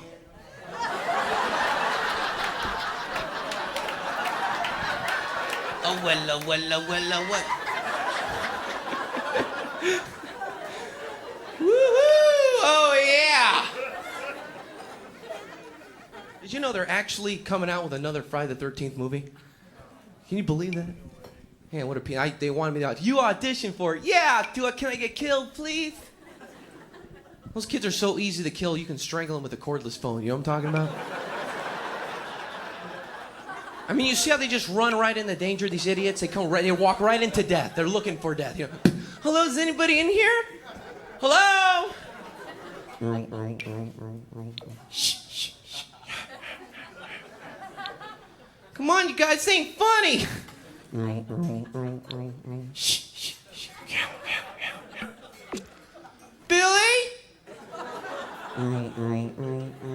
Shh. I want to get naked and take a shower, guys. What's going on?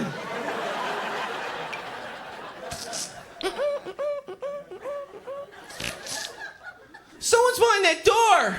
Shh. Kill. I better check it out. See who it is. Could be my friends. Home. That's the spear. Life is full of choices, some big, some small. And when you choose an H&R Block Tax Pro, you're choosing the largest network of tax expertise to be in your corner. For when your big ambitions need help with the small details. For when your six figures come from 6 different places. For when your gaming stream becomes your revenue stream. For when your business's year one needs 70 years of tax know-how. At H&R Block, we've seen it all. And we're here to help you make the most out of your money for life outside the box. Get started at hrblock.com. I'm Congresswoman Jen Kiggins. I wanted to highlight how my office can help you navigate the federal government and its services, whether you need a passport, or having issues with the IRS, or having trouble with the VA. My office stands ready to assist you. Please reach out at 757-364-7650 or visit kiggins.house.gov. It's an honor to be your representative in Virginia's 2nd District, paid for by official funds authorized by the House of Representatives. It's Crazy Bread from Little Caesars, and you can't get enough. Daydreams of buttery garlic-flavored drizzle distract you at work. You have a Crazy Bread tattoo. If you know, you know. Right now, purchase any pizza from Little Caesars and get Crazy Bread for free. Free! Pizza. Yeah. Anyway, he's smarter than me. I'm trying to get smart. I've been watching Nova. You seen that show? They had a thing a couple of weeks ago about string theory. I started watching that at 8 p.m. and at 8:03, my brain exploded. They said string theory is the stuff that the physicists are now figuring out that Albert Einstein was not able to nail down in his theories. So I'm thinking, well, if Albert Einstein didn't understand it, me on a couch with a bag of potato chips don't have a shot.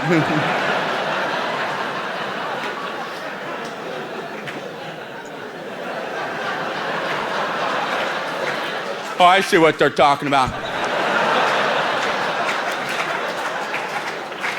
Yeah, you gotta incorporate gravity. I was wondering why he didn't do that.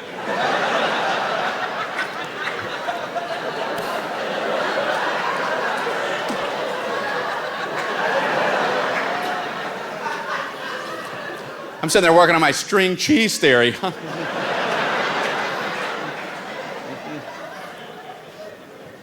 You know, they always say Albert Einstein was a genius. Then how come when anyone ever calls you that, it's an insult? You don't know where you parked the car. Good job, Einstein. I don't think we're honoring that man properly by using his name in vain in parking lots. It's the only time he ever comes up. I watch too much TV. I like watching the Antiques Roadshow. It's one of my favorite shows. People bring in their old stuff to get it appraised. My favorite part of that whole show is the people in the background, you know?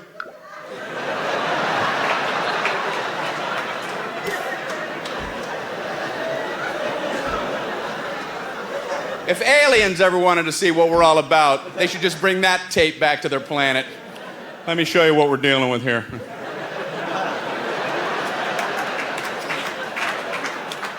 Yeah, we can do whatever we want down there. Yeah, they rule the whole planet. They rule the whole... Yes, they rule the whole planet.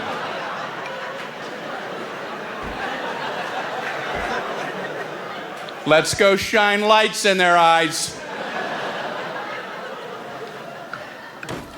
I like to get on that show. Go stand in line for like 3 hours with an old rusty spatula.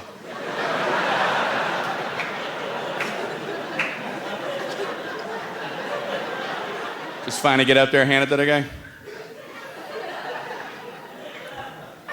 So some type of story associated with this? Oh. Well, it was in the kitchen drawer. And I couldn't open it because the spatula was sticking up.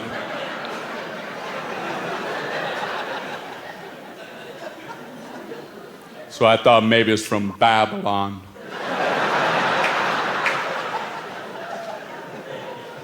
Okay. Do you see how this says Kmart? Would you be surprised if I told you this was absolutely worthless? Nah. When is this gonna air?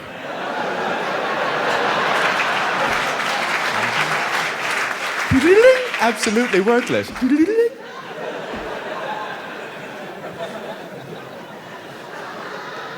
I like watching golf on TV. And I read recently, this is true, NBC Sports, on their golf telecast, they got caught putting in bird noises for ambiance. Birds aren't even there. And a bird lover called him on it because he was hearing a bird that was not indigenous to where the tournament was being held. Wow. Can you imagine being the guy who had to field that phone call? Yeah, sports department. Yeah, hi.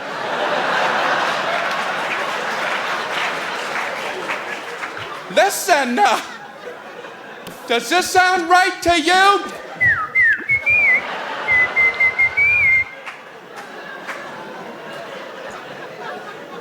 No, that don't. I don't know what you're talking about. Yeah, apparently you don't.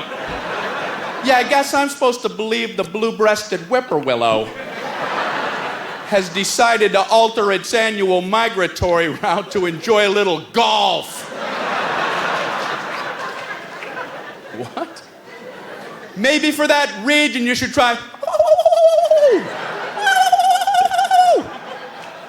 Okay. I get it. I got one.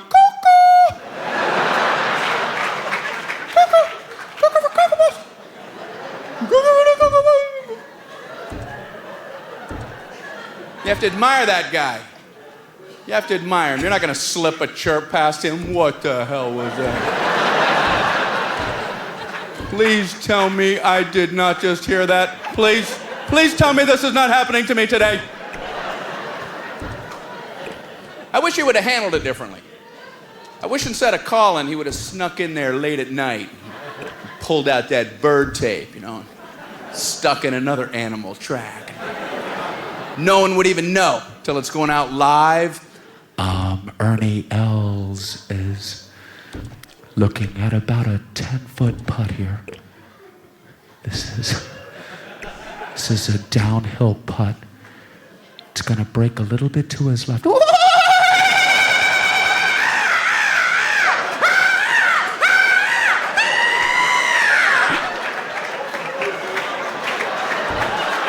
Man, he is focused.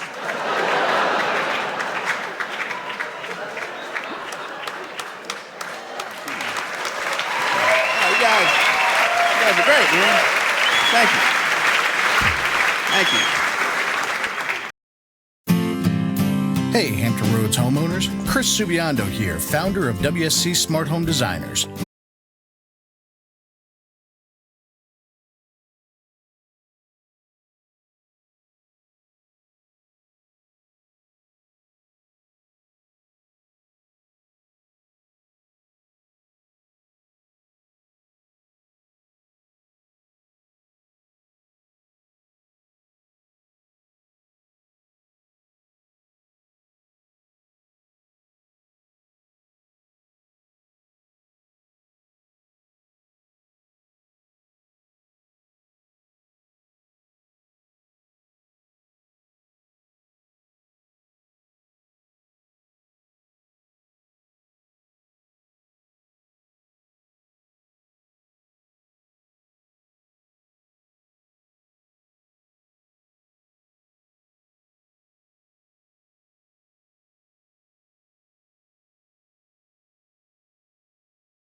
With any pizza purchase from Little Caesars, you'll get Crazy Bread for free! Free!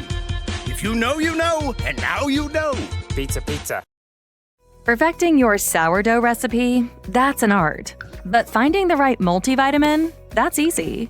Garden of Life Organic Women's Once Daily Multivitamin is made from over 30 certified organic fruits, vegetables, and herbs, all in one daily tablet. It is packed with nutrients sourced from real whole foods. No artificial flavors, sweeteners, or preservatives. Now that's perfection. Start your wellness journey today with Garden of Life. I have been to Victoria's Secret. I had a reason. You know, as a man, you need a reason to be in Victoria's Secret. You can't just be in there like, I'm looking around! See what you ladies are buying. I was getting my wife something for Valentine's Day. You have to reach a point in a relationship where you can get a woman something from Victoria's Secret. It's not like a first date thing, like, thanks for meeting me for dinner. I got you a bustier. Why don't you go in the baño and throw that on? Secretly, every guy wants to go in Victoria's Secret. We walk by in the mall, we're like, one day I'll have a reason. Because, you know, we've seen the catalog. You don't have to search out the catalog. It just shows up in your mail. You're like, oh, what's this? Seems like there's some good articles in here. If I wasn't married, I could get rejected by all these women. And guys, we're just dumb enough. We see that Victoria's Secret store and we think, maybe that's where those models live. They're probably in there right now walking around in angel's wings. They're probably in there having a pillow fight right now. If I could find a practical reason to go in there, it would be amazing. And then you finally go into Victoria's Secret and it's like a Greyhound bus station. What are you guys in between shifts in here? Where's all the angels? There's just stressed out sales ladies with headsets on. Underwear. Where's the open bar? But you're still a guy in a woman's underwear store, and you don't want to look like a creep. That's why every man at Victoria's Secret has the same expression on his face of boring. This place is boring because I'm not a pervert. There's nothing stimulating in here because it's boring to me, especially those huge posters of supermodels, mostly naked. I didn't know what I was looking for, so I went up to a sales lady who had the warmth of a TSA screener. What do you want? Nothing. I didn't touch anything. I'm leaving. I was trying to be discreet. I was like, look, I'm looking for something for my wife. She's very intelligent. She's creative, because you can't say I'm looking for a slutty outfit. She volunteers. She's organized. Maybe that French maid's outfit would be good. And I was thrown because the sales lady was like, what size? And I was like, size? Female? Small? Because you don't want to guess too big. You don't want to be like, hey, you'll grow into it. I thought you was much bigger. You can't ask a stranger like, hey, excuse me there, lady, you look like you got a keister like my wife's. What size undies you got there? Maybe you could try on this outfit I got.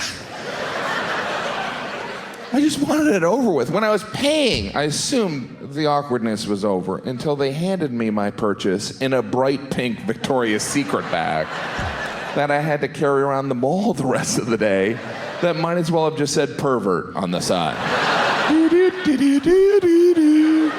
Me and my ladies' undies. I like ladies' undies so much I got a bag full of them. Heading into Burger King. Yeah, I'll have a Whopper with cheese and a small fries for the ladies' undies.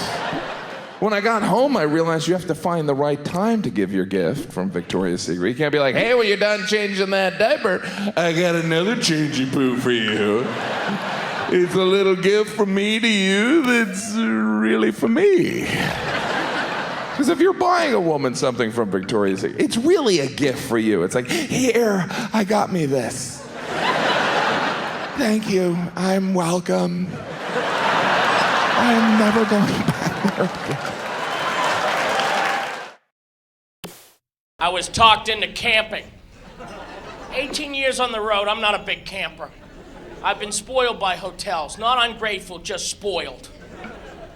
Camping to me is when room service closes at 10. If it's 10:30, I go, wow, I'm camping. Like that Survivor show, I watch it. It's interesting to watch, but I don't understand it. Because if I wake up in the morning and I have to look in the woods for breakfast, you don't have to vote me off the island. I'm putting out my own torch. Shh, there's one less for the Kutcher tribe. If you keep me now, it's kidnapping. So I was asked to go camping with some friends from college. I'm originally from Massachusetts, and I get a call. John, it's Dave from Boston. We're all going camping. And I got the gun put to my head. You know that gun? Everybody's going, but you're the only one that's not going. Okay, I'll go. So I fly in, and I'm picked up in a Winnebago. You can rent them. They're beautiful. Captain's chairs, TV, okay, camping. We drive up to Maine, which is beautiful. It's also the setting of most of Stephen King's novels. And we're asking directions, and people are saying creepy Maine stuff like, going way up there, huh? Yeah, why? Why? Why is everybody going back in the general store? Some folks never come back. We should have gone to Vegas. Vegas is better. Stay at Caesar's Palace, put a tent in the room. We're camping. I didn't have the right attitude for this. In this drive to Maine, we're not going to Bar Harbor, we're not going to Bangor. 9 hours on the Maine Turnpike. You can't go 9 hours. We're in Russia. We're going to get out of the car and hear Privetovara, Skardila. We get to the end of Maine near Russia. I have terrible allergies, and I didn't bring my allergy medication, so I took a Benadryl. Benadryl works, but it puts you in a coma. It says may make you drowsy. No drowsy, coma. Drowsy is... I was like this. And we get to the camping area, and okay, we're gonna sleep in the Winnebago. You unpack the grill, you're camping. No, we're leaving the Winnebago, and we're hiking about 5 miles on my vacation. I don't want to leave the Winnebago. In the horror movies, they leave the Winnebago, and the happy chubby one always dies second or third. Yeah. He says something like, who wants a marshmallow?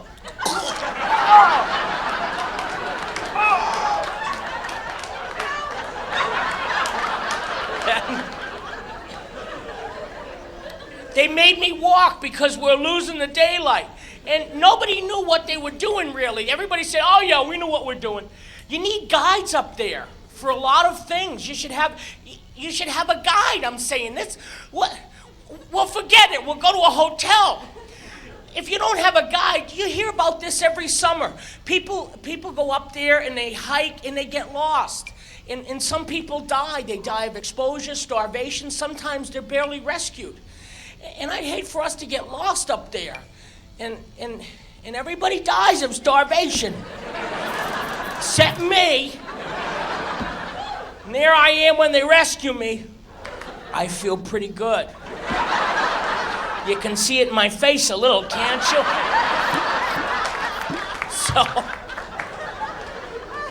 So no, it's gonna be a lot of fun. We'll go on the forced march through the woods in my Benadryl haze so we can camp in tents near a lake because it's a lot of fun. And everybody brought camping stuff. Like, they look like Lewis and Clark. They had like backpacks and they had knives and you had rope, and I got my luggage from the airport and I'm dragging it through the woods. My mood turned dark. I felt like Gollum on his way to Mordor. You don't have any friends. They left you in the woods to die. They took away our Winnebago. That was my precious!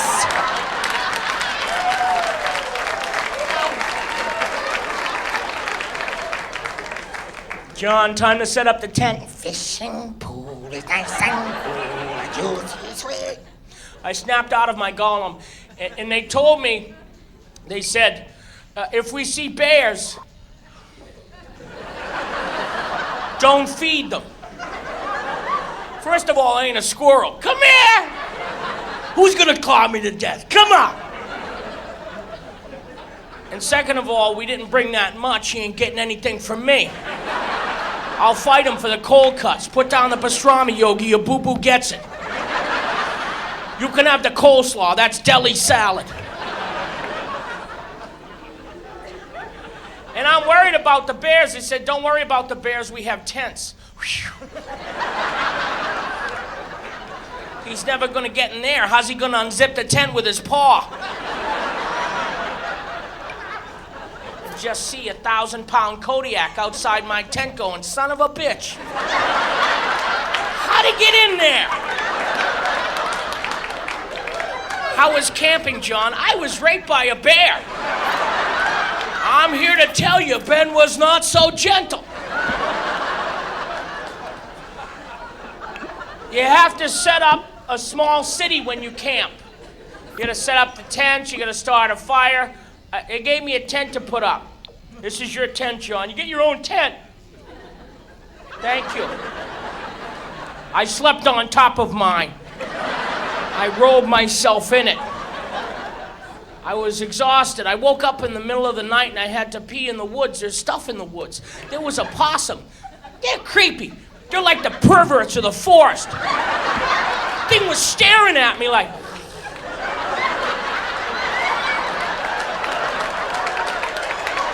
got a cigarette? Get out of here! Get out of here! I don't like camping! I go back to the campsite, I'm starving. And they hide food from bears. Did you know this? They put the food up in a tree because bears can't climb trees. Well, come to find out, neither can I. So that tree had to come down. I paid the fine and I apologized. So now I'm eating a sandwich next to the fallen tree. And a raccoon comes into the campsite. And raccoon, it was big. I saw it. I went, look at the pony. It's a pony. Bad pony. And the raccoon wanted my sandwich. This, of course, is unacceptable. I chopped down a tree for this sandwich. And raccoons, they're brave. They don't scare. You can't, like, throw a stick at it or anything. You know what I did to scare it away? I did an Ewok from Return of the Jedi. The little furry things, that scared it. It would hiss and I would go,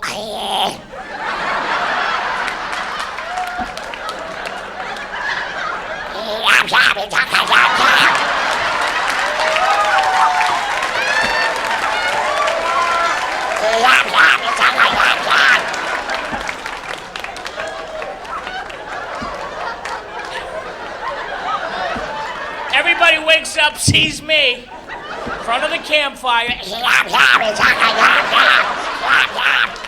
and they're looking for the empty tequila bottle.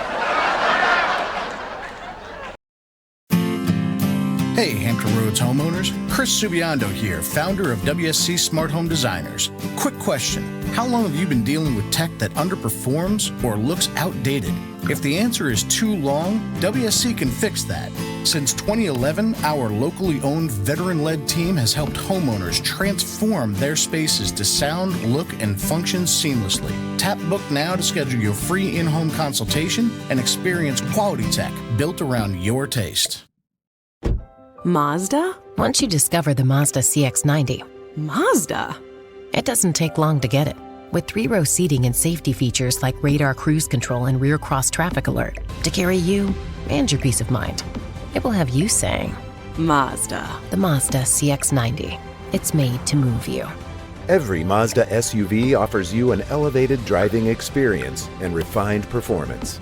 Discover it at Southern Mazda Newport News. Need a boost that actually lasts past breakfast?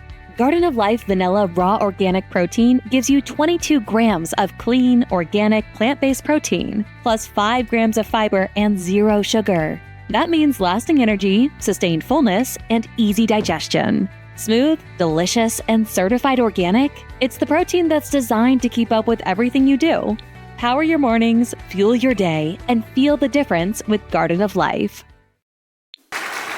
And now, ladies and gentlemen, a story that has been 7 years in the making.